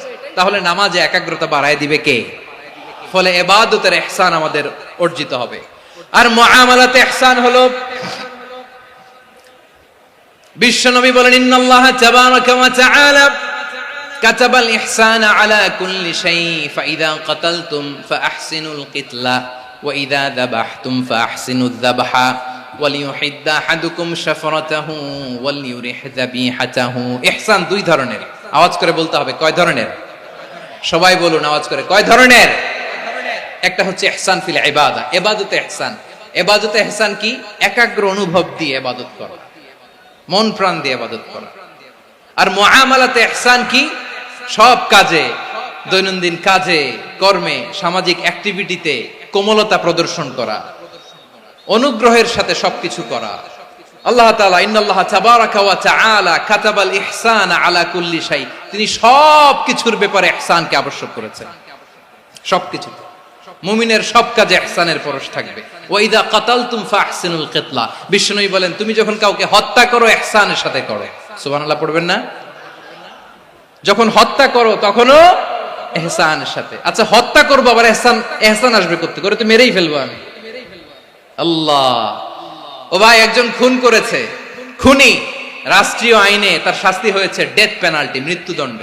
এখন মৃত্যুদণ্ড দেখে আপনি যেমনি মন চায় তেমনি মারবেন লোকটারে? ওর নাক কেটে ফেলতে পারবেন? ওর কান কাটতে পারবেন? ওর চোখ উপড়ে ফেলতে পারবেন আপনি?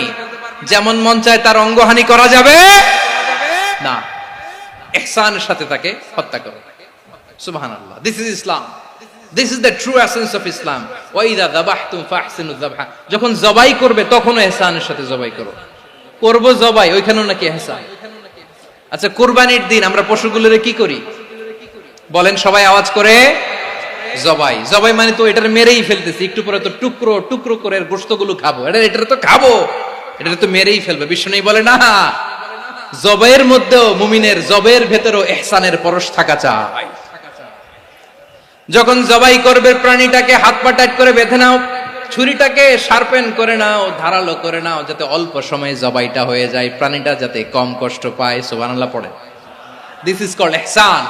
ইহসান আল্লাহ তাআলা যেমনি আদলের আদেশ করেছেন, ন্যায় বিচার জাস্টিস এনশিওর করতে বলেছেন, সমাজে ইহসানের ব্যবহার, ইহসানের অনুশীলন তিনি করতে বলেছেন। এজন্য মুমিনের প্রতিটি কাজে, আমার চট্টগ্রামের ভাইয়েরা আমার দিকে তাকান, খেয়াল করে শুনুন, মুমিন জীবনের প্রতিটি কাজে ইহসানের পরশ থাকা চাই। আমরা যেন আমাদের পরিবারের প্রতি ইহসান করি, আমরা যেন আমাদের কর্মচারীদের প্রতি ইহসান করি, আমরা যেন আমাদের কলিগদের প্রতি ইহসান করি, আমরা যেন আমাদের ভাইদের প্রতি ইহসান করি। মুমিন জীবনের প্রতি কাজে ইহসানের পরশ থাকার দরকার আছে না নাই? কথা বুঝতে পেরেছেন? তাহলে আল্লাহ তাআলার তিনটা আদেশ ছিল, কয়টা গেল? ভুলে গেছে, ভুলে গেছে চট্টগ্রাম। তিনটা আদেশের মধ্যে কয়টা বললাম? প্রথমে কি ছিল? আদল। 2 নম্বরে, 3 নম্বরে রব্বুল আলামিন বললেন ওয়া ইতাইদিল কুরবা, নিকটাত্মীয়দেরকে দান করো, নিকট আত্মীয়দেরকে দাও, যারা তোমাদের ব্লাড কানেকশনের আত্মীয় তাদেরকে তোমরা দাও।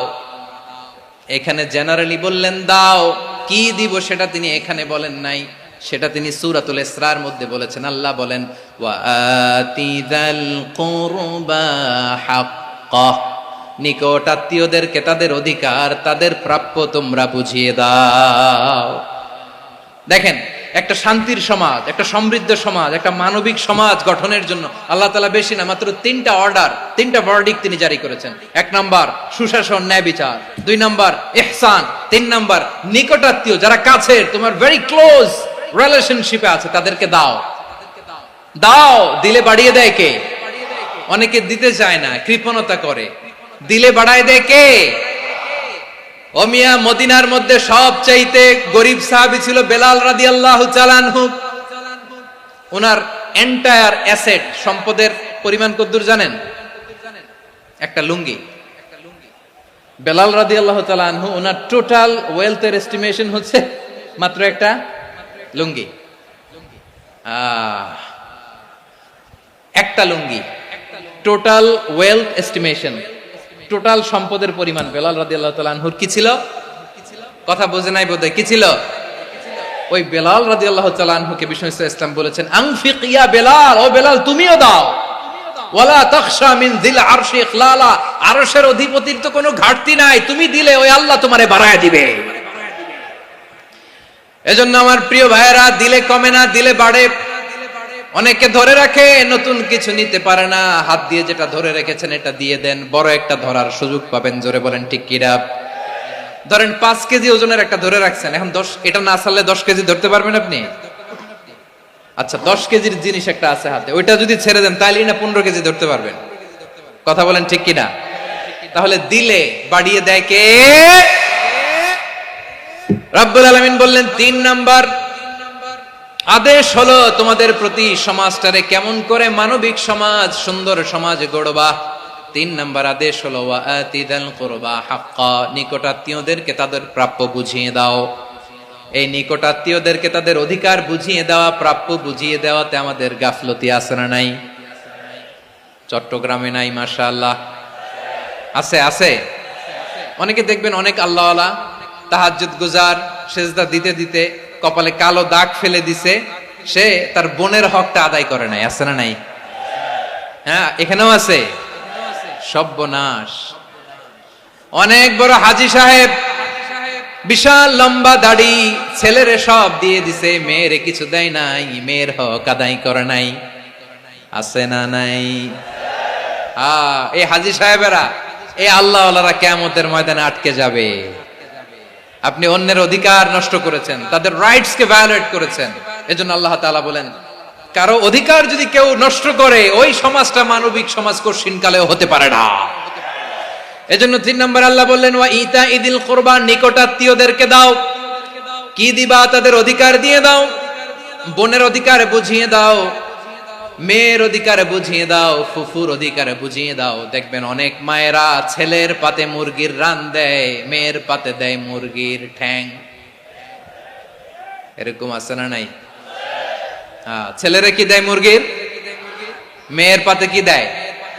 তো মেয়ের কি মুরগির রান খেতে মনে চায় না? মনে চায় না? এমনটা করা যাবে না। নিকটাত্মীয়দেরকে অধিকার দিয়ে দাও, নিকটাত্মীয়ের সাথে সুসম্পর্ক রাখো। আদেশটা কার?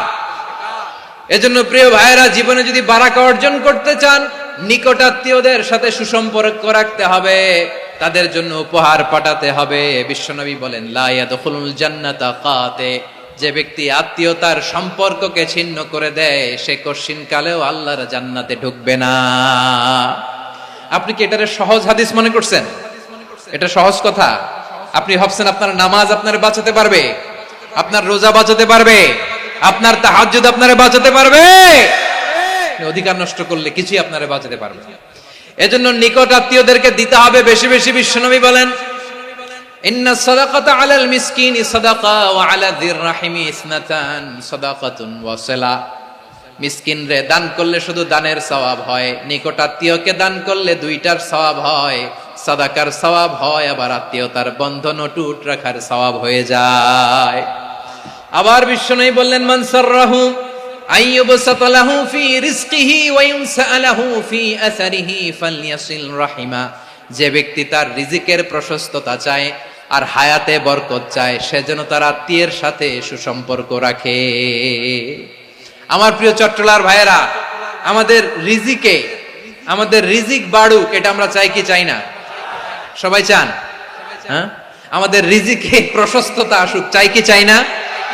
আমাদের হায়াতে বরকত আসুক, আমরা চাই কি চাই না? এই দুইটা যদি চান, তাহলে নিকটাত্মীয়দের সাথে সুসম্পর্ক রাখবেন। পারবেন? তাহলে সমাজটারে মানবিক সমাজ বানায় দিবে কে? 3টা আদেশ চলে গেল। কয়টা? আওয়াজ করে বলেন। 1 নম্বরে কি ছিল? 2 নম্বরে, 3 নম্বরে নিকটাত্মীয়দেরকে দান। আপনাদেরকে আরো শোনার আগ্রহ আছে? আপনাদের মনোযোগ আছে না গেছে? কষ্ট হচ্ছে না? মাশাআল্লাহ, মাশাআল্লাহ। তাকবীর পড়ুন, লিল্লাহি তাকবীর।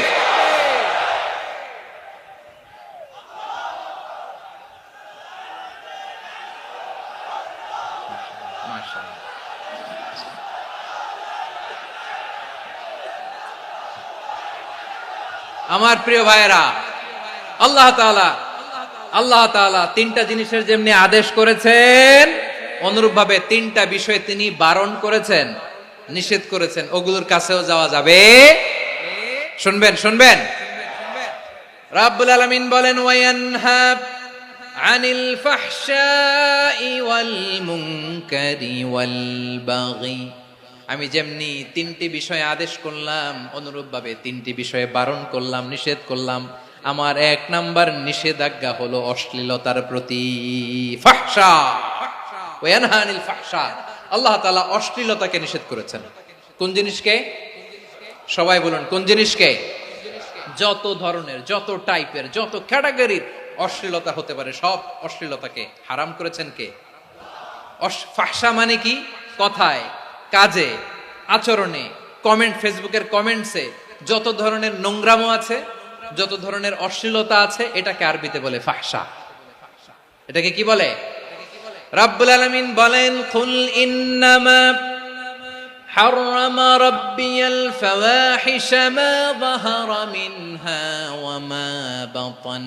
ও নবী, আপনি বলে দেন, আমার রব প্রকাশ্য, অপ্রকাশ্য, স্পষ্ট কিংবা অস্পষ্ট, দৃশ্যমান কিংবা অদৃশ্যমান সব অশ্লীলতাকে হারাম করেছেন। সব ধরনের অশ্লীলতা হারাম, সব ধরনের। আল্লাহ তাআলা আমাদেরকে অশ্লীলতা থেকে বাঁচান, অশ্লীলতা থেকে তিনি আমাদেরকে হেফাজত করুক। পড়েন আমিন। এবার বলেন, আমাদের সমাজে অশ্লীলতা আছে না নাই? চট্টগ্রামে নাই? আমি কই নাই, ওনারা বলে আছে। দেখছেন, আমি সামহাও বাঁচায় দেওয়ার ট্রাই করতেছি। আমি সামহাও এজন্য এটা মেডিকেল কিলিং হতে পারে এ ধারণা আমরা করতেই পারি। আওয়াজ করে বলেন ঠিক কিনা? যেই সময়টা আমরা কাটাচ্ছি এত সুন্দর সময় বাংলাদেশ আর পাবে না। আমাদের জন্মের পর থেকে এরকম চমৎকার সময় আমরা পাই নাই। এটাই আসল সময়। আমরা ইন্টারিম গভর্নমেন্টের কাছে দাবি জানাই, উচ্চতর তদন্ত কমিটি করে এটা কি হত্যাকাণ্ড ছিল নাকি স্বাভাবিক মৃত্যু ছিল, এই রিপোর্ট গণমানুষের কাছে প্রচার করে জানাতে হবে। এই দাবির সাথে কি সবাই আপনারা একমত? কারা কারা একমত হাত তুলে দেখান।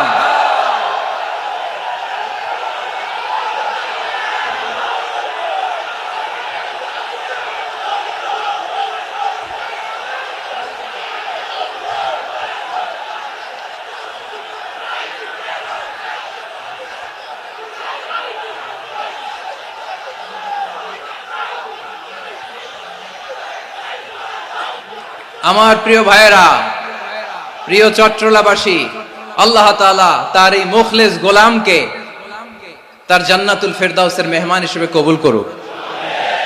তার জীবনের সকল খেদমাগুলোকে কবুল করুক।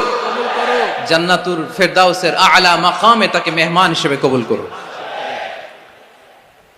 আল্লামা শহীদ দেলোয়ার হোসেন সাঈদ রাহিমাহুল্লাহ, উনি ছাড়াও এই ঐতিহাসিক ময়দানে কথা বলেছেন আল্লামা লুৎফুর রহমান রাহিমাহুল্লাহ। চলে গিয়েছেন আমাদেরকে ছেড়ে। তিনি বলতেন, ইনশাআল্লাহ মিজান আবার আসবে। হুজুর আমি তো আসলাম, আপনি তো আমাদেরকে ছেড়ে চলে গেলেন। আল্লাহু আকবার, আল্লাহু আকবার, আল্লাহু আকবার। গলায় কোনো সুর ছিল না, সুর দিয়ে কথা বলতেন না, কিন্তু এত চমৎকার শব্দের বুনন, এত চমৎকার প্রেজেন্টেশন, এত চমৎকার ভাবে ঐতিহাসিক বর্ণনাগুলো তিনি উপস্থাপন করতেন। মন্ত্রমুগ্ধ হয়ে আমরা আল্লামা লুৎফুর রহমানের কথা শুনেছি। আমরা হযরতুল আল্লাম লুৎফুর রহমান রাহিমাহুল্লাহর জন্য এই বিশাল ময়দান থেকে দোয়া করছি, আল্লাহ তাআলা তুমি তোমার এই খাদেমকে জান্নাতের মেহমান হিসেবে কবুল করে নাও। আরো অনেক আল্লামারা এখানে কথা বলেছেন, বিশেষ করে বাইতুল শরফের মরহুম পীর সাহেব হুজুর থেকে শুরু করে আরো যারা যারা তারকাতুল্য ওলামায়ে কেরাম এই চট্টগ্রামের ময়দানে কথা বলেছেন, আলো ছড়িয়েছেন। আমরা এই লক্ষ লক্ষ তাওহীদি জনতাকে নিয়ে তাদের জন্য দোয়া করছি, আল্লাহ তাআলা ওনাদের জীবনের সকল ভুল ত্রুটি ক্ষমা করে দিয়ে তাদেরকে জান্নাতুল ফেরদাউসের মেহমান বানিয়ে নিক। আমরা এই ঐতিহাসিক প্যারেড ময়দানের প্রোগ্রাম থেকে স্মরণ করতে চাই 24-এর ছাত্র নাগরিক অভ্যুত্থানে আমার যে সমস্ত ছাত্র নাগরিক ভাইয়েরা দেহের তাজা রক্ত বিলি দিয়ে নতুন বাংলাদেশ আমাদেরকে উপহার দিয়েছে। বিশেষ করে আপনাদের এই চট্টগ্রামের শহীদ ফাইসাল, শহীদ ওয়াসিম সহ সকল শহীদকে আল্লাহ তাআলা কবুল করুক। আমরা সবাই পড়ি আমিন। প্রিয় ভাইয়েরা, আমি নগণ্য একজন কোরআনের ছাত্র, এত বিশাল মঞ্চে এত বড় প্ল্যাটফর্মে কথা বলা আমার জন্য সাজে না। তারপরও আমাদের মুরব্বীরা আমাদের ডানে বায়ে বসে আছেন, ওনাদের আদেশ ক্রমে, ওনাদের অনুমতি ক্রমে কিছু কথা আজকের এই ঐতিহাসিক প্রোগ্রামে আপনাদের সামনে উপস্থাপন করার চেষ্টা করব। ওমা তৌফিকি ইল্লা বিল্লাহ। প্রিয় ভাইয়েরা, 5 দিন ব্যাপী এই তাফসিরুল কোরআনের প্রোগ্রামে অনেক ওলামা হযরত কথা বলেছেন। যারা কোরআন সুন্নাহ থেকে আমাদেরকে কোরআনের কথাগুলো শোনালেন, আমরা যেন সেগুলো আমল করতে পারি, আল্লাহ আমাদেরকে তৌফিক দান করুক। শুরুতে আমাদের নিয়তটাকে খালেস করে নেওয়া দরকার। এই যে গ্যাদারিং, এই যে হিউজ শোডাউন, এগুলো যদি আমাদের নিজেদেরকে পরিবর্তন না করে তাহলে এতে কোনো লাভ নাই। জোরে বলেন ঠিক কিনা? এই প্রোগ্রাম যদি আমাদের জীবনকে পরিবর্তন করে, আমাদের চিন্তার ডিএনএ কে চেঞ্জ করে দেয়, তাহলেই চট্টগ্রামের প্যারেড ময়দান সার্থক। আসুন আমরা চিন্তাকে খালেস করে নেই। আমরা সবাই নিয়ত করি যে যতটুকু কথা আমরা কোরআনের আলোকে শুনবো, আমলের নিয়তে শুনবো ইনশাআল্লাহ। বলেন সবাই। আপনারা সবাই ঠিকঠাক আছেন তো? কখন আসছেন আপনারা? সবাই আসছেন কখন? সকালে, কেউ দুপুরে, 9টায়। আল্লাহ আল্লাহ আল্লাহ। দুপুরের খাবার খাওয়ার সুযোগ হয়েছিল? খান নাই? রোজা রাখছেন? আহা, আমি কি দিয়ে বিদায় দেব আমার এই ভাইগুলোরে? আল্লাহ তুমি আমার ভাইগুলোরে কবুল করো। ইসলামের পক্ষের এই গণজোয়ারকে আগামীর বাংলাদেশের ইসলামের জন্য তুমি কবুল করো।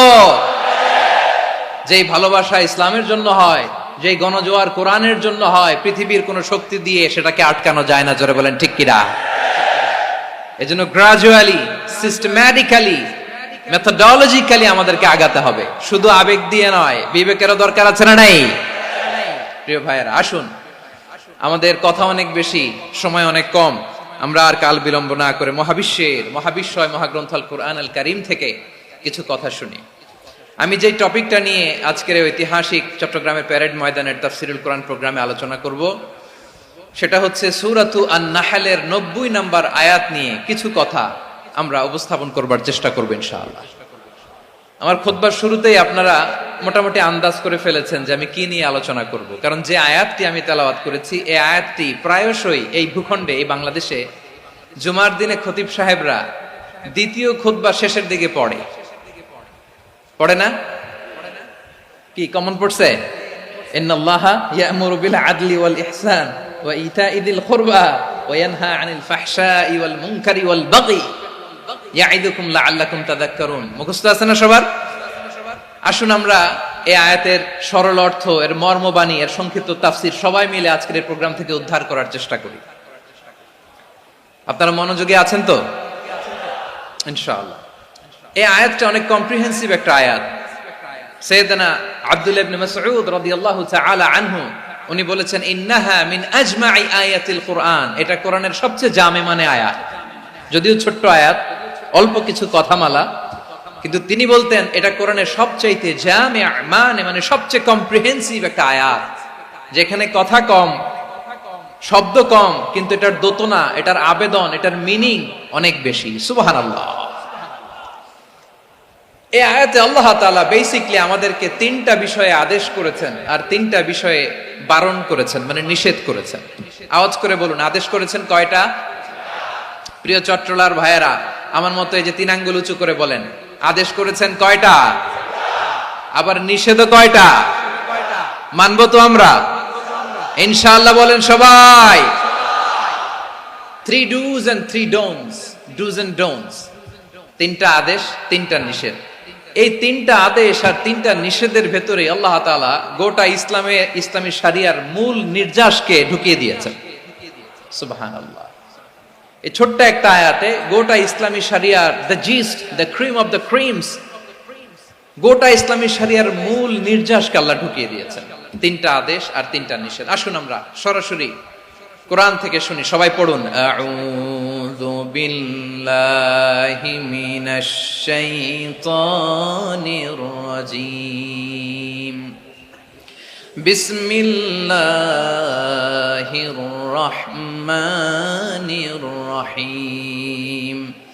ইন্নাল্লাহা ইয়া'মুরু বিল আদলি ওয়াল ইহসানি ওয়া ইতা'i যিল কুরবা ওয়া ইয়ানহা আনিল ফাহশাই ওয়াল মুনকারি ওয়াল বাগি ইয়া'ইযুকুম লা'আল্লাকুম তাযাক্কারুন। আল্লাহ তাআলা ইরশাদ করছেন, ইন্নাল্লাহা ইয়া'মুরু বিল আদলি ওয়াল ইহসান, নিশ্চয় আল্লাহ তাআলা তোমাদেরকে ন্যায় বিচারের আদেশ দেন, সদাচরণের আদেশ দেন, নিকটাত্মীয়দেরকে দানের আদেশ দেন। আদেশ কয়টা? আওয়াজ করে সবাই বলুন তো কয়টা? নিশ্চয় আল্লাহ তাআলা তোমাদেরকে ন্যায় বিচারের আদেশ দেন, সদাচরণের আদেশ দেন, তিনি তোমাদের নিকটাত্মীয়দেরকে দানের আদেশ দেন, আর তিনি তোমাদেরকে অশ্লীলতা থেকে নিষেধ করেন, মন্দ কাজ থেকে নিষেধ করেন, অবাধ্যতা সীমা লঙ্ঘন থেকে নিষেধ করেন। তিনি তোমাদেরকে উপদেশ দেন যাতে তোমরা শিক্ষা গ্রহণ করো। সুবহানাল্লাহ। উপদেশ দিচ্ছে স্বয়ং কে? 3টা জিনিসের আদেশ। ইয়া'মুরু বিল আদল, সুবিচার, ন্যায় বিচারের আদেশ তিনি দেন। ইহসানের আদেশ দেন, যাতে আমরা ইহসান করি, একে অপরের প্রতি সুবিচার করি, মহানুভবতা দেখায়, অনুগ্রহ দেখায়, আর নিকট আত্মীয়দেরকে যেন আমরা দান করি। এই 3টা আদেশ তিনি দিয়েছেন। আর কোন 3টা জিনিস থেকে তিনি বারণ করেছেন? অশ্লীলতা, ফাহশা, মুনকার, মানে সব মন্দ আর অসৎ কাজ, এগুলো থেকে তিনি আমাদেরকে বারণ করেন। ওয়াল বাগি, অবাধ্যতা, সীমা লঙ্ঘন, এই তিনটা কাজ থেকে তিনি আমাদেরকে বারণ করেন। তিনি আমাদেরকে উপদেশ দেন, স্বয়ং আল্লাহ তাআলা আমাদেরকে উপদেশ দেন যাতে করে আমরা শিক্ষা গ্রহণ করি। সুবহানাল্লাহ পড়ে। তাহলে আসুন আমরা ধরে ধরে একটা একটা করে সামনের দিকে আগাই। আল্লাহ তাআলা প্রথমে আমাদেরকে আদেশ দিয়েছেন আদালের। ইন্নাল্লাহা ইয়া'মুরু বিল আদল। আওয়াজ করে বলুন আল আদাল। সবাই পড়ুন আল আদাল। আমরা উর্দু জানি, হিন্দি জানি, অনেকে ইংরেজিও জানি, কিন্তু আরবি শব্দগুলো আমাদের মুখ দিয়ে বেরোতে চায় না। আওয়াজ করে বলুন আল আদাল। মাশাআল্লাহ। ইন্নাল্লাহা ইয়া'মুরু বিল আদল। আল্লাহ তাআলা আমাদেরকে আদলের আদেশ দেন। আদল অনেকে না বুঝলেও আদালত শব্দটা বুঝবেন। আদালত, আদালত, আদালত বুঝেন না?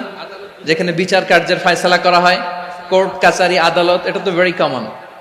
এটা শুনছেন না সবাই? আদালত, যেখানে ন্যায় বিচার হবে, সুশাসন হবে। কিন্তু ভাগ্যের কি নির্মম পরিহাস, ওখান থেকে মিথ্যা সাক্ষী দিয়ে মনমতো রায় দিয়ে দেয়া হয়। এগুলোর পরিবর্তন হওয়ার দরকার আছে না নাই? প্রিয় ভাইয়েরা, আদালত, আল আদ, ইংরেজিতে বলে জাস্টিস, ন্যায় বিচার, সুবিচার, সুশাসন, জাস্টিস, আল আদাল। সব জায়গায় এই জাস্টিস থাকা দরকার। Justice should be prevailed in the society. The mission of all prophet was to uphold the justice. সব নবীর মিশন ছিল এই জাস্টিসকে, আদালকে, সুশাসন আর সুবিচারকে নিশ্চিত করা। পড়েন সুবহানাল্লাহ। And the core message of every divine scripture was to uphold justice. পৃথিবীর সব আসমানি কিতাবের মূল শিক্ষা ছিল এই জাস্টিসকে সমাজে এনশিওর করা, সুবিচার, সুশাসনকে এনশিওর করা। তাহলে প্রিয় ভাইরা, আমরা বুঝতে পারলাম আল আদ শব্দের মানে হচ্ছে ইনসাফ বা সুবিচার বা ন্যায় বিচার। এটা হচ্ছে একটা general meaning, very general meaning. আপনি যদি ইন ডেপথ বুঝতে চান, আরো ভেতরে যান, তাহলে আদাল মানে হচ্ছে সমন্বয়, আদাল মানে হচ্ছে ভারসাম্য, ব্যালেন্স। আদাল মানে হচ্ছে মধ্যম পন্থা। সুবহানাল্লাহ পড়েন। কারণ সব সময় সমান সমান হইলেই সুবিচার হয় না। কথা কি বুঝতেছেন? ইসলামের দ্য কনসেপ্ট অফ আদাল, এটা এমন আদাল, এটা সব সময় সমান সমান নয়। যখন সমান সমান দেয়া দরকার, ইসলাম সমান সমান দেয়। যখন ব্যালেন্স করা দরকার, চেক এন্ড ব্যালেন্স, সমন্বয়, ভারসাম্য করা দরকার, তখন ইসলাম ভারসাম্য করে দেয়। এটার নাম আদাল। সুবহানাল্লাহ। সহজ করে আপনাদেরকে বুঝাই। যেমন ধরুন, একটা পরিবারের 3 জন সদস্য, স্বামী, স্ত্রী আর সন্তান। তাদের সকালবেলার ব্রেকফাস্টে, স্বামীর সকালের নাস্তায় স্বামীর 3টা রুটি লাগে আর সন্তানের 1টা রুটি লাগে। এখন আমি যদি সমান সমান করে আদল করতে চাই, সবাইকে যদি 3টা করে রুটি দেই, তাহলে স্বামী বেচারার জন্য ঠিক আছে? কি বলেন? কথা কি বুঝতেছেন না কষ্ট হয়ে যাচ্ছে? যদি সমান সমানের নিয়মে আগাই, তাহলে 3টা করে যদি রুটি দেই, স্বামীর জন্য ওকে, কিন্তু স্ত্রীর জন্য 1টা বেশি হয়ে যায়। আর সন্তানের জন্য কয়টা বেশি হয়? আচ্ছা, এই তো বুঝতেছেন, মাশাআল্লাহ। আচ্ছা, 2টা করে যদি সবাই রে দেয় সমান সমান নীতিতে, তাহলে স্ত্রীর জন্য, স্ত্রী বেচারির জন্য ঠিক আছে, কিন্তু স্বামীর কয়টা কম পড়ে? আর সন্তানের বেশি হয়ে যায় কয়টা? আচ্ছা, সমান সমান নীতিতে সবাইকে যদি সকালের নাস্তার জন্য 1টা করে রুটি দেই, সন্তানের জন্য ঠিক আছে, কিন্তু স্ত্রী বেচারির কম পড়ে কয়টা? স্বামীর কম পড়ে কয়টা? 2টা। কথা কি বুঝতেছেন? আর আমি যদি স্বামীকে দেই 3টা, স্ত্রীকে দেই 2টা, আর সন্তানকে দেই 1টা, তাহলে কারো অপচয় হবে না। যার যতটুকু দরকার ঠিক ততটুকুই কাজে লাগবে। চিল্লায় বলেন ঠিক কিনা? এটাই হচ্ছে ইসলামের আদাল, যেখানে যার যতটুকু দরকার তাকে সেখানে ঠিক ততটুকু দিয়ে দেওয়ার নামই হচ্ছে আদাল। চিল্লায় পড়েন আল্লাহু আকবার। রব্বুল আলামিন বলেন, ইউসিকুমুল্লাহু ফি আওলাদিকুম লিযযাকারি মিসলু হাযযিল উনসায়াইন। আল্লাহ তোমাদেরকে ওসিয়ত করেন, তোমাদেরকে আদেশ দেন, উত্তরাধিকার সম্পদ যখন বন্টন হবে, ছেলেরা যতটুকু পাবে, মেয়ে পাবে তার অর্ধেক। সুবহানাল্লাহ বলেন। দেখেন, ছেলে যদ্দূর, মেয়ে অর্ধেক। ছেলে ডবল পাবে। আপাত দৃষ্টিতে মনে হয় এখানে অবিচার হয়েছে, কিন্তু আসলে কি অবিচার হয়েছে? আপনি বিয়ের ক্ষেত্রে যান, ওইখানে আবার ছেলে মোহরানা দেয়, মেয়ে সেখানে মোহরানা পায়। তাহলে চেক এন্ড ব্যালেন্স, ভারসাম্য, ব্যালেন্স, মধ্যম পন্থা এখানে আছে না নাই? এটাই হচ্ছে ইসলামের আদল। আল্লাহ তাআলা এই আদলের আদেশ দিয়েছে। সুবিচার, ন্যায় বিচার, সুশাসন, এবং ভারসাম্যের আদেশ দিয়েছেন। প্রিয় ভাইয়েরা, একটি শান্তিময় সমাজ, একটা সমৃদ্ধ সমাজ, একটা মানবিক সমাজ যদি আমরা পেতে চাই, এই আয়াতের মধ্যে যতগুলো পয়েন্ট আছে সবগুলোর বাস্তবায়ন লাগবে। কথা বুঝতে পেরেছেন? বলেন, আওয়াজ করে বলেন, আমরা একটা শান্তির সমাজ চাই কি চাই না? আমরা একটা সমৃদ্ধ বাংলাদেশ চাই কি চাই না? আমরা একটা মানবিক বাংলাদেশ চাই কি চাই না? এই আয়াতে আল্লাহ তাআলা একটা মানবিক সমাজের রূপরেখা টেনেছেন। তার প্রথম কথা হচ্ছে ইন্নাল্লাহা ইয়ামুরু বিল আদল। আল্লাহ তাআলা তোমাদেরকে আদলের নির্দেশনা দেয়, সুবিচার সুশাসনের নির্দেশনা দেয়।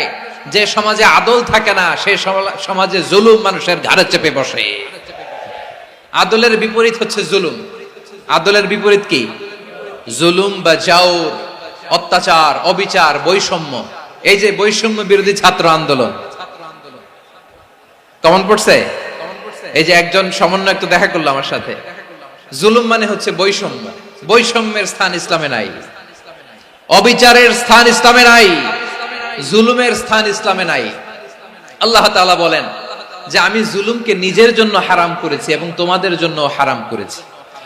বিশ্বনবী ফরমান, আল্লাহ তাআলা বলেন হাদিসে কুদসিতে, ইয়া ইবাদি ইন্নী হারামতুয যুলমা আলা নাফসি ওয়া জাআলতুহু বাইনাকুম মুহাররামান ফালা তাযালামু। আমার গোলামেরা শোনো, নিশ্চয় আমি আল্লাহ তাআলা জুলুমকে আমি আমার উপরে হারাম করেছি, অনুরূপভাবে জুলুম করাকে তোমাদের উপরেও হারাম করেছি। ফলে ফালা তাযালামু, তোমরা একে অপরের সাথে জুলুম করো না। নির্দেশনাটা কার? খবরদার, জুলুমের সাথে আমাদের কোনো সম্পর্ক নাই। আল্লাহ তাআলা আদলের আদেশ দিয়েছেন, আদালতের আদেশ দিয়েছেন, সুশাসনের, ন্যায় বিচারের আদেশ দিয়েছেন। ইন্নাল্লাহা ইয়ামুরু বিল আদল। আমাদেরকে আদল প্রতিষ্ঠা করতে হবে। জুলুমের সাথে ইসলামের কোনো সম্পর্ক নাই। আল্লাহ তাআলা জালিমদের জন্য কঠিন শাস্তি প্রস্তুত করে রেখেছেন। যারা এই আদলকে ভুলুণ্ঠিত করে জুলুমের রাস্তায় হাঁটতে চায়, তাদের প্রাপ্য কিয়ামতের ময়দানে বুঝিয়ে দিবে কে? আল্লাহ তাআলা তাদের প্রাপ্যকে বুঝিয়ে দিবেন। এজন্য বিশ্বনবী বলে, খবরদার, তোমরা ইনসাফ করবে, আদল করবে, জুলুম করবে না। আয-যুলমু যুলুমাতুন ইয়াউমাল কিয়ামা। জুলুম কিয়ামতের দিন অন্ধকার হয়ে জালিমের ঘাড়ে চেপে বসবে। আবার বিশ্বনবী বলতেন, ইত্তাকি দাওয়াতাল মাজলুম। খবরদার, তোমরা মজলুমের কান্নাকে ভয় করো। ফাইন্নাহু লাইসা বাইনাহু ওয়া বাইনাল্লাহি হিজাব।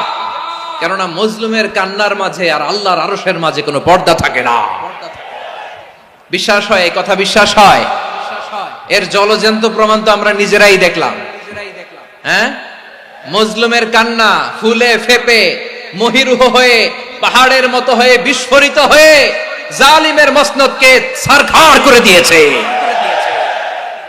এর প্রমাণ তো আমরা নিজেরাই তো দেখলাম। জালিমের পরিণতি কি হয় আমরা জীবদ্দশাই তো দেখলাম। এমনও কোন জুলুম নাই যে হয় নাই, ঠিক কিনা বলেন? আহারে জুলুম, আহারে জুলুম। রিসেন্টলি আয়না ঘরের কিছু ছবি প্রকাশিত হয়েছে সোশ্যাল মিডিয়ায়, দেখেছেন আপনারা?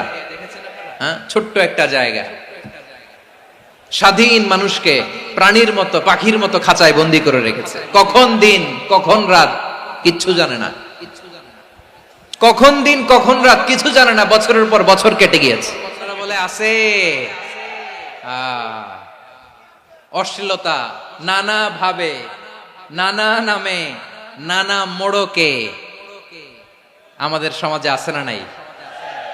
সংস্কৃতির নামে, ফ্যাশনের নামে, বিনোদনের নামে, উপন্যাসের নামে, কনসার্টের নামে অশ্লীলতা আছে না নাই? আপনি দেখেছেন কনসার্ট গুলোর অবস্থা? এই যে আতিফ আসলাম যে আসছে আমাদের দেশে, তারপর কে কে আসছে, আমাদের তরুণ তরুণীরা, আমাদের যুবক যুবতীরা, আমাদের জেনজিরা, কি অবস্থা ওইখানে? হ্যাঁ, কি অবস্থা? কে বাঁচাবে ওদের? কে রক্ষা করবে ওদের ইমানের, ওদের চরিত্রের হেফাজতের গ্যারান্টি কে দিবে? কনসার্টের নামে অশ্লীলতা আছে না নাই? ছেলে মেয়ে একে অপরকে জড়ায় ধরতেছে, একে অপরকে চুমু খাচ্ছে প্রকাশ্যে, দিবালোকে, গণমানুষের সামনে। আল্লাহ তাআলা এই অশ্লীলতা থেকে আমাদেরকে বেঁচে থাকতে বলেছেন, বেঁচে থাকতে বলেছেন। রূপালী জগতের নামে অশ্লীলতা আছে না নাই? এই টার্মটা আপনারা জানেন না? রূপালী জগৎ কি জগৎ? আসলে কি রূপালী জগৎ না অন্ধকার জগৎ? আমার বোনেরা, আপনাদেরকে যে কি বলে তারা বুঝায়, রূপালী জগৎ শুনেই আপনি ভরকে যাবেন না। রূপালী জগতে যে নারী যত বেশি উলঙ্গ সে নাকি তত বেশি সাহসী। জানেন, বলে এটা একটা সাহসী নারী, খুব সাহসী পদক্ষেপ তার। যত বেশি শরীর থেকে কাপড় নামাতে পারবে, যত বেশি বস্ত্রহীন হয়ে নিজেকে প্রেজেন্ট করতে পারবে, সে নাকি তত বেশি সাহসী। আমার চট্টলার ভাইয়েরা, শয়তানের প্রথম এজেন্ডা ছিল বনি আদমকে বস্ত্রহীন করা। সে আদম এবং হাওয়া আলাইহিস সালামকে নিষিদ্ধ গাছের ফল খাইয়ে তাদেরকে বস্ত্রহীন করেছে। এই জামিনেও সে আমাদেরকে বস্ত্রহীন করতে চাইবে। এই রূপালী জগতের নামে তারা এটা করে। আমার প্রিয় বোনেরা, আপনি জানেন না আপনার দাম কত। ওরা আপনাদেরকে বিজ্ঞাপনের সস্তা পণ্য বানাতে চায়। ওরা আপনাদেরকে ওদের ভোগের লিপসার টুলস বানাতে চায়। ওরা আপনাদেরকে দিয়ে ওদের খায়েশ পূরণ করতে চায়। এটা আপনাদের জন্য মোটেও ডিগনিটি নয়, এটা আপনাদের জন্য সম্মান নয়। আপনার সম্মান শালীনতায়, আপনার সম্মান হেজাবে, আপনার সম্মান ভদ্রতায়, আপনার সম্মান আপনার ডিসেন্ট পোশাকে। পোশাক বলে দেয় এই নারীটা ভদ্র না অভদ্র। পোশাক বলে দেয় এই মেয়েটা কোন ঘরের মেয়ে। আওয়াজ করে বলেন ঠিক কিনা? আপনি জানেন না, আপনার এই সস্তা পণ্য বানায়, ভোগের পণ্য, বিলবোর্ডে আপনাকে উলঙ্গ করে উপস্থাপন করে।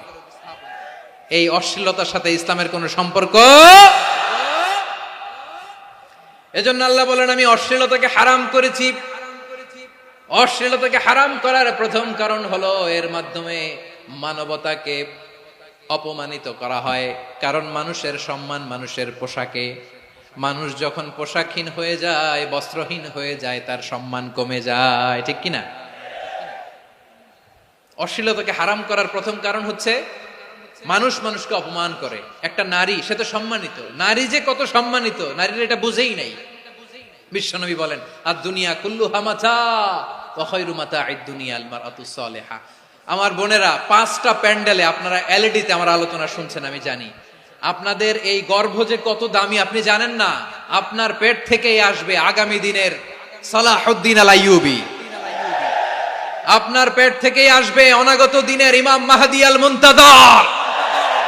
আপনার পেট থেকেই আসবে অনাগত দিনের ফয়সাল, ওয়াসিম, মুগ্ধ, আবু সাইদের মতো বীর যোদ্ধা।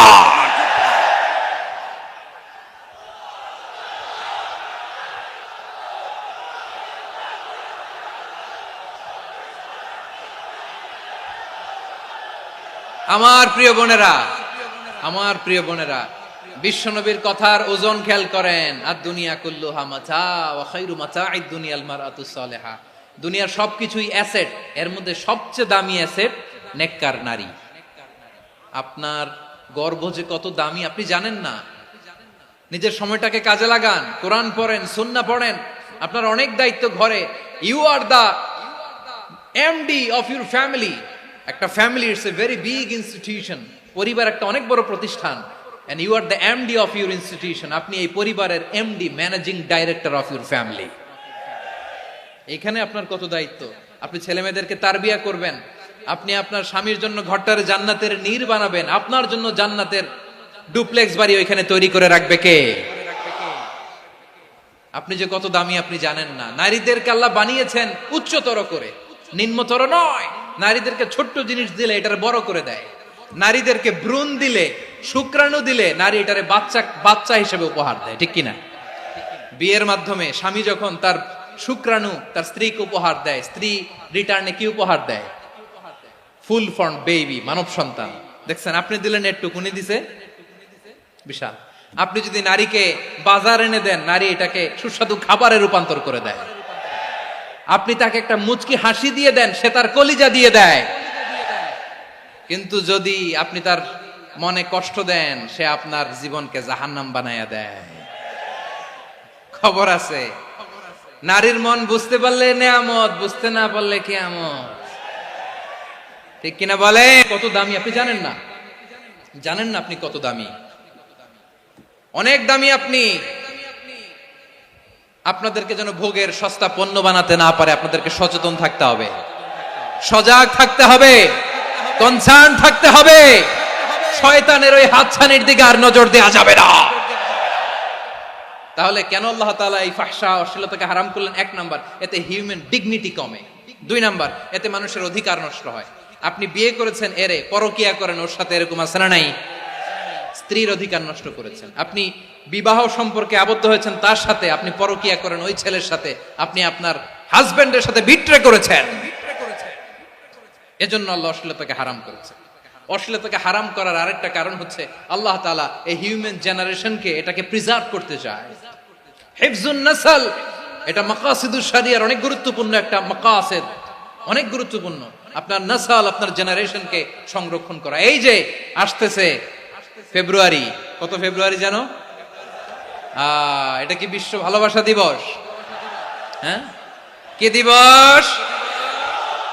এই বিশ্ব ভালোবাসা দিবসের সাথে মুসলমানদের কোনো সম্পর্ক নাই। আমার প্রিয় ভাইরা, এই যে আপনি অবৈধ সম্পর্কে জড়ালেন, কেন আল্লাহ অশ্লীলতাকে হারাম করেছে দেখেন। বলতেছিলাম যে এটা আপনার নাসল, আপনার জেনারেশন, আপনার লিনিয়েজ, আপনার বংশকে প্রিজার্ভ করা। কে কার বাবা, কে কার মা, বাবা মা জানা, প্রজন্মকে প্রিজার্ভ করা, এটা ইসলাম ওয়াজিব করে দিয়েছে। এই যে অবৈধ সম্পর্কের কারণে, বিশ্ব বেহায়া দিবসের কারণে, এগুলোর আউটকাম, আউটপুট হিসেবে মাঝে মাঝে ঢাকা মেডিকেলের ডাস্টবিনে নবজাতকের বাচ্চার কান্নার আওয়াজ শুনতে পাওয়া যায়। চট্টগ্রাম মেডিকেলের ডাস্টবিনে নবজাতকের কান্না শুনতে পাওয়া যায়। বীর চট্টলার মুসলমানেরা বুঝতে পারলে আওয়াজ করে বলেন, এই যে চট্টগ্রাম মেডিকেলে যে নবজাতকটা পাওয়া গেল, ওর বাবাকে আমাকে বলেন, ওর বাবাকে, ওর মাকে, ও কোন ফ্যামিলির সন্তান কেউ জানে? আপনি হিউম্যান ডিগনিটিকে অপমান করেছেন না? আপনি তার ভবিষ্যৎকে অন্ধকার করেছেন না? আপনি তার লিনিয়েজকে প্রশ্নবিদ্ধ করে দিয়েছেন না? এই জন্য আল্লাহ তাআলা অশ্লীলতাকে আমাদের জন্য হারাম করে দিয়েছেন। পড়েন সুবহানাল্লাহ। এই জন্য রাব্বুল আলামিন বলেন, কুল ইন্নামা হাররামা রাব্বিয়াল ফাওয়াহিশা মা যাহারা মিনহা ওয়া মা বাতান। প্রকাশ্য অপ্রকাশ্য সব অশ্লীলতাকে হারাম ঘোষণা করে দিয়েছে কে? আবার দুনিয়ার বুকে যারা অশ্লীলতার প্রসার করে তাদের জন্য শাস্তি মজুদ রেখেছে কে?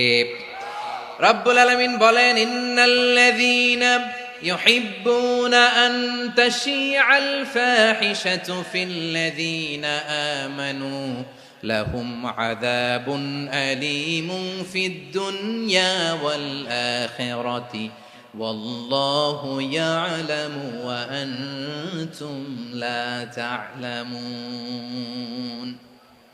নিশ্চয়ই যারা বিশ্বাসীদের মাঝে অশ্লীলতার প্রচার প্রসার করতে চায় তাদের জন্য আমি মর্মন্তুদ শাস্তি প্রস্তুত করে রেখেছি, দুনিয়াতেও রেখেছি, আখিরাতেও রেখেছি। ঘোষণাটা কার?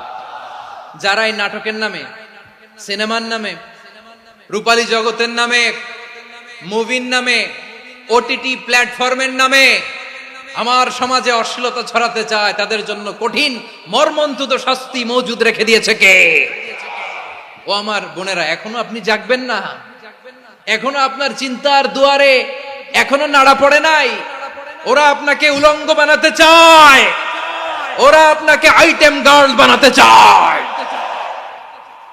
এজন্য ইসলাম অশ্লীলতাকে হারাম করেছে। হারাম। ইসলাম বলেছে যোজন যোজন দূরে থাকো। ওরা বলে না, কাছে আসো, কাছে আসার গল্প, ক্লোজ আপ ওয়ান, কাছে আসার গল্প আছে না নাই? চট্টগ্রামে তো এগুলো নাই মাশাআল্লাহ। হ্যাঁ, এখানেও আছে ক্লোজ আপ ওয়ান, কাছে আসার গল্প।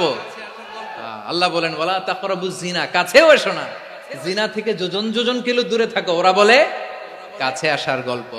আমার বীর চট্টলার ভাইয়েরা, কাছে আসতে হলে আমরা কোরআনের কাছে আসব, কাছে আসতে হলে নবীর কাছে আসব, কাছে আসার গল্প হবে আমার রবের কাছে আসার গল্প। চিল্লায় বলো ঠিক কিনা?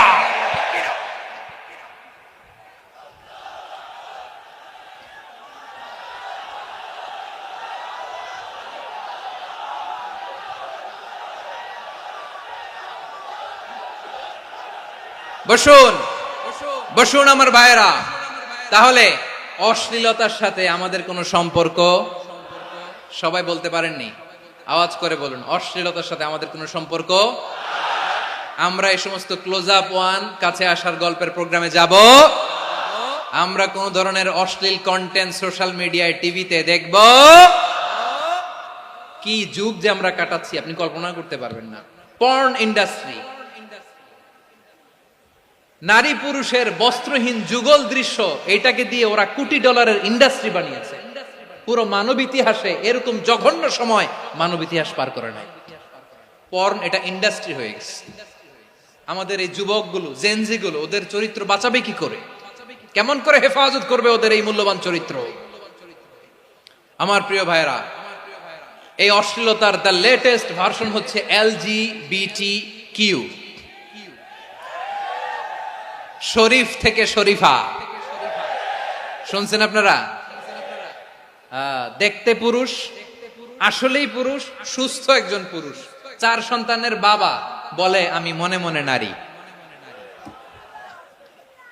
দেখতে নারী, সুস্থ নারী, আসলেই সে দিব্যি একজন নারী, বলে আমি মনে মনে পুরুষ।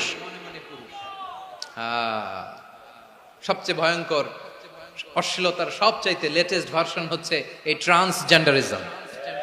সুস্থ পুরুষ তার বায়োলজিক্যাল গ্রোথকে হরমোন দিয়ে স্টপ করে দিয়ে সে সার্জারি করে নারী হতে চায়। সুস্থ নারী পুরুষ হতে চায়। পুরুষ পুরুষের প্রতি সেক্সুয়ালি আকর্ষণ বোধ করে। এটা লূত আলাইহিস সালামের কওমের মধ্যে ছিল। এটাকেও আল্লাহ কোরআনে ফাহিশা বলেছেন। ওয়ালুতান ইয ক্বালা লিকাওমিহি আতাতুনাল ফাহিশাতা মা সাবাকাকুম বিহা মিন আহাদিম মিনাল আলামিন। লূত আলাইহিস সালাম বললেন, তোমরা কি এমন এক অশ্লীল কার্যক্রমে ডুব দিলে নাকি যেটা গোটা বিশ্বের কেউ কখনো করে নাই? তোমরাই প্রথম করেছো। পড়েন নাউযুবিল্লাহ। এই পশ্চিমের এই রোগ আমার দেশে যেন আসতে না পারে, আমাদের সজাগ থাকতে হবে। প্রিয় ভাইরা, চিল্লায় বলেন ঠিক কিনা? পশ্চিমের অবস্থা ভয়ঙ্কর। পাশ্চাত্যে, আমি যুক্তরাষ্ট্রে ছিলাম অনেকদিন, কয়েক মাস, বিভিন্ন স্টেটে ঘুরেছি। গার্ডিয়ানরা উদ্বিগ্ন। ছেলে মেয়েদেরকে, ছোট্ট ছেলে মেয়ে, ওদেরকে জিজ্ঞেস করে, তুমি how do you feel right now inside yourself? তুমি ভিতরে ভিতরে কেমন ফিল করো? তোমার কি ছেলে ছেলে লাগে না মেয়ে মেয়ে লাগে?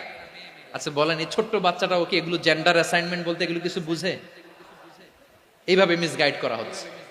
কৌতূহল বশত ছোট্ট ছেলে যদি বলে আমার তো মেয়ে মেয়ে লাগে, তখন বলে যে না, তুমি মেয়ে, ছেলে না।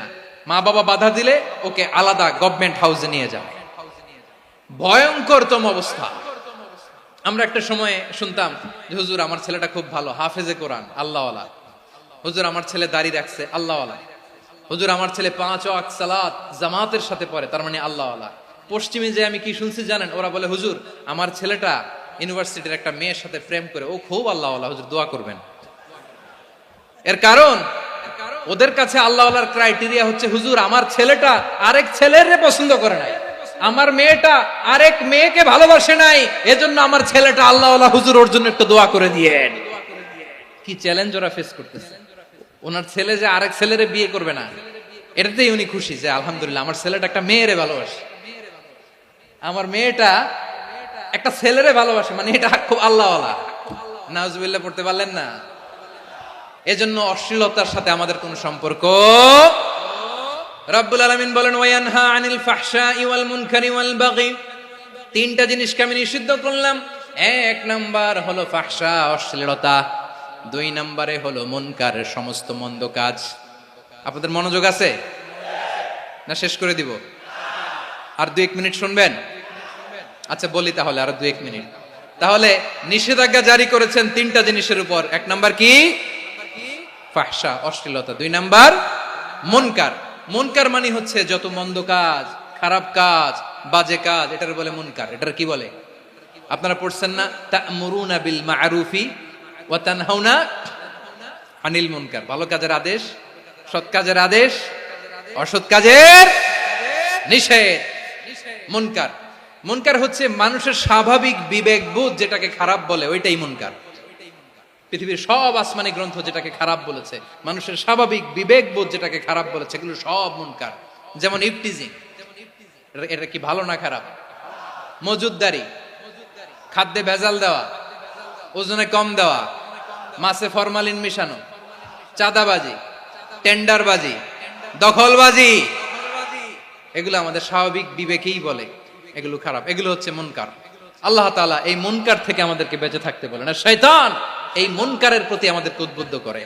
আল্লাহ তাআলা বললেন, ইয়া আইয়ুহাল্লাযীনা আমানু লা তাত্তাবিউ খুতুওয়াতিশ শাইতান ফাইন ওয়া মান ইয়াত্তাবি' খুতুওয়াতিশ শাইতানি ফাইন্নাহু ইয়া'মুরু বিল ফাহশাই ওয়াল মুনকার। আল্লাহ বললেন, ও আমার গোলামেরা শোনো শোনো, ও আমার বিশ্বাসী বান্দারা খবরদার, তোমরা কশিনকালেও শয়তানের পদাঙ্ক অনুসরণ করবে না, কারণ শয়তান তোমাদেরকে অশ্লীলতা এবং মন্দ কাজের দিকে উদ্বুদ্ধ করে। আমাদের কাজ হচ্ছে শয়তান আমাদেরকে যেদিকে নিতে চায় আমরা তার উল্টা দিকে যাব, ঠিক কিনা বলে? শয়তান এই মন্দ কাজকে আমাদের কাছে বিউটিফাই করে, চাকচিক্যময় করে আমাদের সামনে উপস্থাপন করে। এজন্য আল্লাহ বলেন, মুনকারকে থামাতে হবে, মুনকার প্রতিরোধ করতে হবে। মুনকার প্রতিরোধের দায়িত্ব শুধু আমাদের নাকি? শুধু আপনার খতিব সাহেবের, ইমাম সাহেবের, নাকি মুসলিম উম্মার সবার? আওয়াজ করে বলুন, মুনকার অসৎ কাজ প্রতিরোধের দায়িত্ব কার? রাব্বুল আলামিন বলেন, কুনতুম খায়রা উম্মাতিন উখরিজাত লিন-নাসি তা'মুরুনা বিল মা'রুফি ওয়া তানহাউনা আনিল মুনকার। তোমাদেরকে শ্রেষ্ঠ জাতি করে জমিনের মধ্যে আবির্ভূত করা হয়েছে, যাতে করে তোমরা জমিনের ভেতরে সৎ কাজের আদেশ করতে পারো আর অসৎ কাজের নিষেধ করতে পারো। উম্মাহ কুনতুম খায়রা, তাহলে গোটা উম্মার দায়িত্ব, এটা বুঝতে পারছেন তো? আচ্ছা, আরো নিচে আসেন। এরপরে আল্লাহ বললেন, শুধু উম্মাহ না, এই জমিনের রাজত্ব আমি যাদের হাতে দেই, এই জমিনের মালিক আমি যাদেরকে বানিয়ে দেই, যাদেরকে আমি সরকারের দায়িত্ব দেই, তাদেরকেও মুনকার প্রতিরোধের দায়িত্ব দিয়েছে কে? আল্লাহ বলেন, যারা ক্ষমতার মসনদে বসেছে তাদেরকে 4 দফা কর্মসূচি আমি আল্লাহ দিলাম। আওয়াজ করে বলেন, কয় দফা? আল্লাহ বলেন, আল্লাযীনা ইম্মাক্কান্নাহুম ফিল আরদি আকামুস সালাতা ওয়া আতাউয যাকাতা ওয়া আমারু বিল মা'রুফি ওয়া নাহাউ আনিল মুনকার ওয়ালিল্লাহি আকিবাতুল উমুর। যারা এই জমিনের উত্তরাধিকার হয়েছে তারা 4 দফা কর্মসূচি নিয়ে সামনে আগাবা। সালাত কায়েম করবা, যাকাত আদায় করবা, সৎ কাজের আদেশ দিবা, অসৎ কাজ থেকে মুনকার প্রতিরোধ করবা। আদেশটা কার? আমার প্রিয় চট্টলার ভাইরা, পুরো উম্মার দায়িত্ব মুনকার প্রতিরোধ করা, সরকার প্রধানের দায়িত্ব মুনকার প্রতিরোধ করা। এরপর আল্লাহ বলেন, প্রতিটা ফ্যামিলির যিনি প্রধান সিইও বাবা, প্রত্যেক বাবারও দায়িত্ব এই মুনকার প্রতিরোধ করা। আওয়াজ করে বলেন ঠিক কিনা? যেমনটি সাইয়েদনা লোকমান আলাইহিস সালাম ওনার কলিজার টুকরা সন্তানকে আদেশ করেছেন, ইয়া বুনাইয়া আকিমিস সালাতা ওয়া'মুর বিল মা'রুফি ওয়ানহা আনিল মুনকার। পড়েন সুবহানাল্লাহ। বাবা ছেলেকে সবক দিচ্ছে। কে সবক দিচ্ছে? কাকে? লোকমান আলাইহিস সালাম ছেলেকে বলতেছে, ওরে আমার কলিজার টুকরা সন্তান, ওরে আমার বাছা, নামাজ কায়েম করবা, সৎ কাজের আদেশ দিবা, আর মুনকার প্রতিরোধ করবা, অসৎ কাজ, সমাজ থেকে খারাপ কাজকে ঝেঁটে বিদায় করে দিবা। তাহলে দেখেন, আমি স্টেপ বাই স্টেপ নামলাম। পুরা উম্মার দায়িত্ব, জমিনের উত্তরাধিকারী আল্লাহ যাদেরকে বানিয়েছেন সরকার, তাদের দায়িত্ব, প্রতিটি ফ্যামিলির প্রধানের দায়িত্ব। এরপরে বিশ্বনবী বলেন, সচেতন প্রতিটি মুসলিমের দায়িত্ব সমাজ থেকে মুনকারকে উৎখাত করা। বিশ্বনবী বলেছেন, মান রাআ মিনকুম মুনকারান ফালিয়ুগাইয়িরহু বিয়াদিহি ফাইন লাম ইয়াস্তাতি ফাবিলিসানিহি ওয়া ইন লাম ইয়াস্তাতি ফাবিকলবিহি ওয়া যালিকা আযআফুল ঈমান। সমাজে যে মুনকার দেখবে, খারাপ কাজ দেখবে, সে যেন হাত দিয়ে সেটাকে থামায়। কি দিয়ে? আপনাদের তো হাত নাই না? হাত আছে, হাত আছে। ওরা যেই হাত দিয়ে অন্যায় করে ওইটা প্রতিরোধের জন্য আমাদেরও হাত আছে না নাই? থামাতে হবে। থামাতে হবে।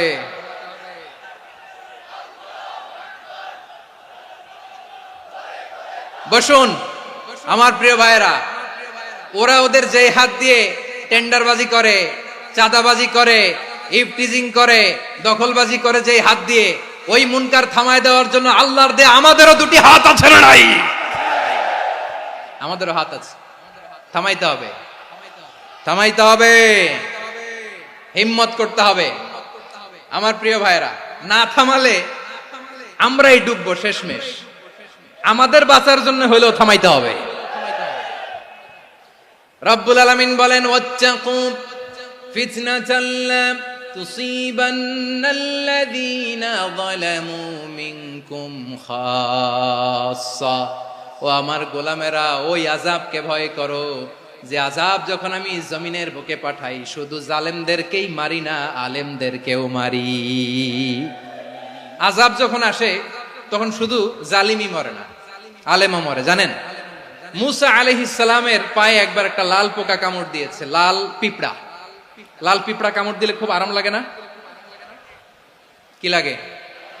হ্যাঁ, জলে না? লাল একটা পিঁপড়া কামড় দিছে, তো উনি রেগে মেগে পাশি দেখে লাল পিঁপড়ার বাসা, পা দিয়ে ডলে মুছে সবগুলো পিঁপড়া মেরে ফেলছে। এই ঘটনাটা আল্লাহ ঘটিয়েছেন এজন্য মুসা আলাইহিস সালাম ছিলেন কালিমুল্লাহ, সরাসরি আল্লাহর সাথে কথা বলতেন। তিনি আল্লাহকে জিজ্ঞেস করেছিলেন, আল্লাহ তুমি যখন কোনো জনপদে আযাব পাঠাও, শাস্তি দাও, ওখানকার শুধু জালেমরাই তো মরে না, ভালো মানুষগুলাও মরে, তো আযাব দিবা মুশরিকদের উপর দিবা, অবাধ্যদের উপর দিবা, ভালো মানুষগুলারে মারো কেন?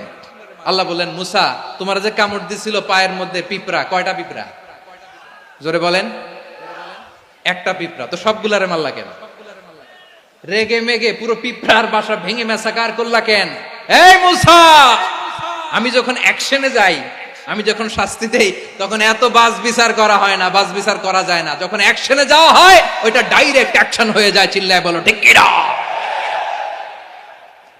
এজন্য আমাদের বাঁচার জন্য হলেও এই পাপ থামাতে হবে, এই শয়তানের অট্টহাসি থামাতে হবে, অন্যায় অপরাধ সমাজ থেকে আমাদের থামাতে হবে। কারণ আযাব আসলে ওরাও মরবে, আমরাও মরব। একটা জাহাজ 2 তলা, আপনি আছেন 2য় তলায়, শুনতেছেন? শুনতেছেন? জাহাজ কয় তলা? আপনি কোন তলায়? 2য় তলায়। নিচের তলার কিছু লোক জাহাজের তলা ছিদ্র করতে আরম্ভ করছে। কি ছিদ্র করতেছে? আচ্ছা, জাহাজের তলা ছিদ্র করলে তলা দিয়ে কি ঢুকে? এখন আপনি যদি বলেন আমার কি, আমি তো 2 তলায়, আমার কি, আমি তো সেফ, আমি ইন দ্য সেফ জোন, আমি তো ভালো আছি, আমি তো ভালো আছি, ওরা ছিদ্র করে ওরা মরবে। আসলে কি শুধু ওরা মরবে, নাকি তলা ফুটো হলে ভিতরে পানি ঢুকলে আপনারও সলিল সমাধি হবে? তলা দিয়ে যখন পানি ঢুকবে, জাহাজ ঢুকলে আপনিও মরবেন। এজন্য নিজে মরার আগে ওই পাগলগুলোর নিচতলায় যে থামাতে হবে। চিল্লায় বলেন ঠিক কি না? এজন্য আল্লাহ বললেন, মুনকার প্রতিরোধের দায়িত্ব সমাজের টপ টু বটম সবার। পুরো আম্মার দায়িত্ব, সরকার প্রধানের দায়িত্ব, প্রতিটি ফ্যামিলির প্রধান বাবার দায়িত্ব, বিশ্বনবী বললেন প্রতিটি সচেতন মুসলিমের দায়িত্ব। এজন্য মুনকার প্রতিরোধ করার দরকার আছে না নাই?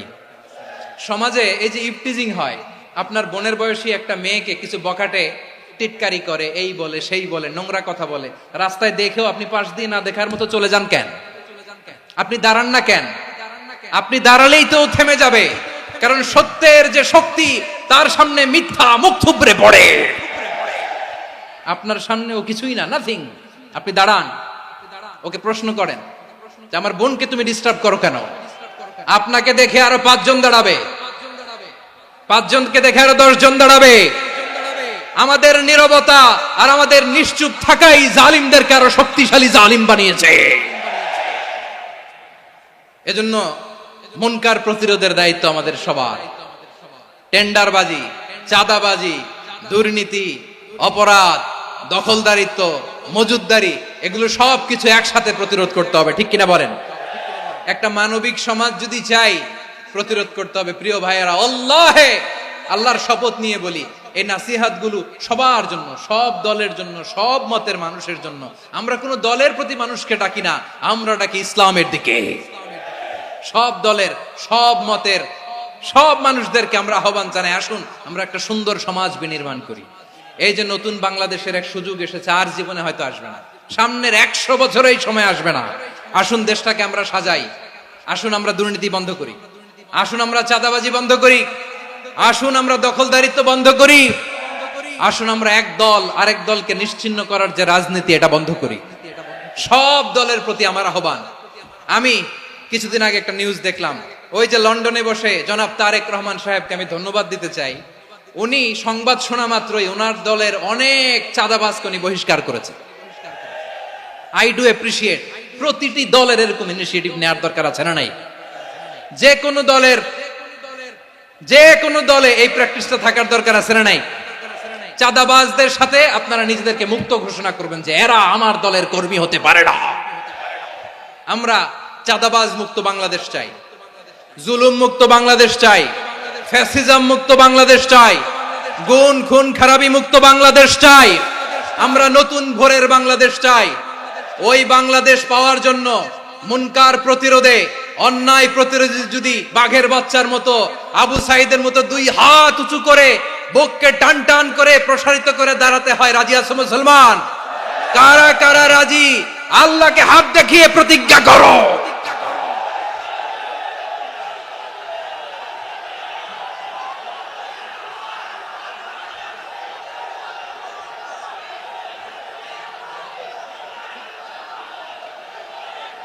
আমার প্রিয় ভাইয়েরা, বসুন বসুন আমার ভাইয়েরা। রাব্বুল আলামিন বলেন, ওয়ায়ানহা আনিল ফাহশাই ওয়াল মুনকারি ওয়াল বাগি ইয়াইদুকুম লাআল্লাকুম তাযাক্কারুন। বসুন। আল্লাহ বললেন, আমি অশ্লীলতাকে নিষেধ করি, আমি সব ধরনের মন্দ কাজকে নিষিদ্ধ করি, সব শেষে আমি সীমা লঙ্ঘনকে তোমাদের জন্য নিষিদ্ধ করি। আলোচনা মনে আছে তো, না ভুলে গেছেন? নিষিদ্ধ করেছেন কয়টা জিনিস? 1 নম্বরে অশ্লীলতা, 2 নম্বরে মুনকার তথা সব মন্দ কাজ, 3 নম্বরে আল বাগি, সীমা লঙ্ঘন, ক্রসিং দ্য লিমিট। সীমা লঙ্ঘন করা ভালো না। We all should know our limits. চিল্লায় বলেন ঠিক কিনা? একই আয়াতে আল্লাহ বললেন, কুল ইন্নামা হাররামা রাব্বিয়াল ফাওয়াহিশা মা যাহারা মিনহা ওয়া মা বাতানা ওয়াল ইসমা ওয়াল বাগিয়া বিগাইরিল হক। অন্যায় ভাবে যে অবাধ্য হয়, যে সীমা লঙ্ঘন করে, তাদেরকেও আমি এটা হারাম করে দিলাম। সীমা লঙ্ঘন করা হারাম, সীমা লঙ্ঘন করা হারাম। আল্লাহ বারবার বারবার আমাদেরকে ওয়ার্নিং দেয়। যখন আমরা থামি না তখন আল্লাহ ধরে, আর যখন ধরে তখন ছাড়ে না। ধরে ধরে ধরে না, ধরলে আল্লাহ। ফেরাউনকে কিন্তু হুট করে ধরে নাই, আপনারা জানেন 9 বার ওয়ার্নিং দিয়েছে। ফেরাউনকে আল্লাহ তাআলা ওয়ার্নিং দিয়েছিল কয়বার? বীর চট্টলার বীর সেনানীরা আওয়াজ করে বলেন, ফেরাউনকে ধরার আগে ওয়ার্নিং দেয়া হয়েছিল কয়টা? রাব্বুল আলামিন বলেন, ওয়ালাকাদ আতাইনা মূসা 9 আয়াতিন বাইয়িনাত। 9টা মুআজিজা দেখিয়েছি। 1 2 3 বারবার এইভাবে রিমাইন্ডার, ওইভাবে রিমাইন্ডার, এইভাবে নসিহত, ওইভাবে দাওয়া। ফাকুলা লাহু কাওলান লাইয়িনা, নরম করে বলো, সফট করে বলো, যত ওয়ে হতে পারে দাওয়া মেথডোলজি। মূসা আলাইহিস সালামের সব অ্যাপ্লাই শেষ। 10ম বারে যে আল্লাহ ধরছে, 10ম বারে যে ধরেছে। এজন্য আল্লাহ বলেন, আমি সীমা লঙ্ঘনকে পছন্দ করি না। কোরআনের অন্য আয়াতে বাগীকে বলা হয়েছে আল ইতিদা। সীমা লঙ্ঘন যারা করে তাদেরকে আল্লাহ বলেছেন মুতাদিন। ওয়াকাতিলু ফি সাবিলিল্লাহিল্লাযীনা ইউকাতিলুনাকুম ওয়া লা তা'তাদু ইন্নাল্লাহা লা ইউহিব্বুল মুতাদিন। আমি সীমা লঙ্ঘনকারীদেরকে কোশ্চিনকালেও পছন্দ করি না। আমরা যেন সীমা লঙ্ঘন না করি। রাজি আছেন তো? যে কোনো ক্ষেত্রে ইবাদতে যেন সীমা লঙ্ঘন না করি। অনেকে আমরা ইবাদতে সীমা লঙ্ঘন করে ফেলি। বিশ্বনবী সাল্লাল্লাহু আলাইহি ওয়াসাল্লাম যেটা শিখিয়েছেন এর বাইরে যে অতিরিক্ত বুজুর্গ হতে চায়, এরকম আছে না নাই? করা যাবে না, কোনো ক্ষেত্রেই সীমা লঙ্ঘন করা যাবে, এমনকি যুদ্ধ ক্ষেত্রেও না। বিশ্বনবী সাল্লাল্লাহু আলাইহি ওয়াসাল্লাম বলেন, খবরদার যুদ্ধ ক্ষেত্রেও সীমা লঙ্ঘন করো না। কি সুন্দর ইসলাম আমরা পেয়েছি। বিশ্বনবী বলেন, খবরদার যুদ্ধের ময়দানে কোনো নারীর গায়ে হাত তোলো না, কোনো শিশুর গায়ে হাত তোলো না, কোনো গবাদি পশু হত্যা করো না, কোনো শস্য ক্ষেত্র ধ্বংস করো না, ইবাদতরত অন্য ধর্মের কোনো সন্ন্যাসীর গায়ে হাত তুলো না, বলেন সুবহানাল্লাহ। তাহলে আমরা সীমা লঙ্ঘন করতে পারবো? প্রিয় ভাইরা, একটা সুখী, সমৃদ্ধ, শান্তির সমাজ, মানবিক সমাজ যদি আমরা গঠন করতে চাই, আমাদের আল্লাহর দেয়া কয়টা আদেশ মানতে হবে বলেন দেখি? সবাই বলেন কয়টা? আর বেঁচে থাকতে হবে কয়টা জিনিস থেকে? আওয়াজ করে বলেন কয়টা? আচ্ছা, আদেশ নাম্বার 1 কি ছিল বলেন? আল্লাহর আদেশ কি? 1 নাম্বার আদাল, ন্যায়পরায়ণতা। আমরা সুবিচার, সুশাসন, ন্যায় বিচার চাই কি চাই না?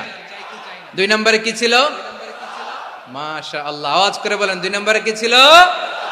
ইহসান, আমরা যেন সবার প্রতি দয়া পরবশ হই, ইহসান করি। 3 নম্বরে কি ছিল?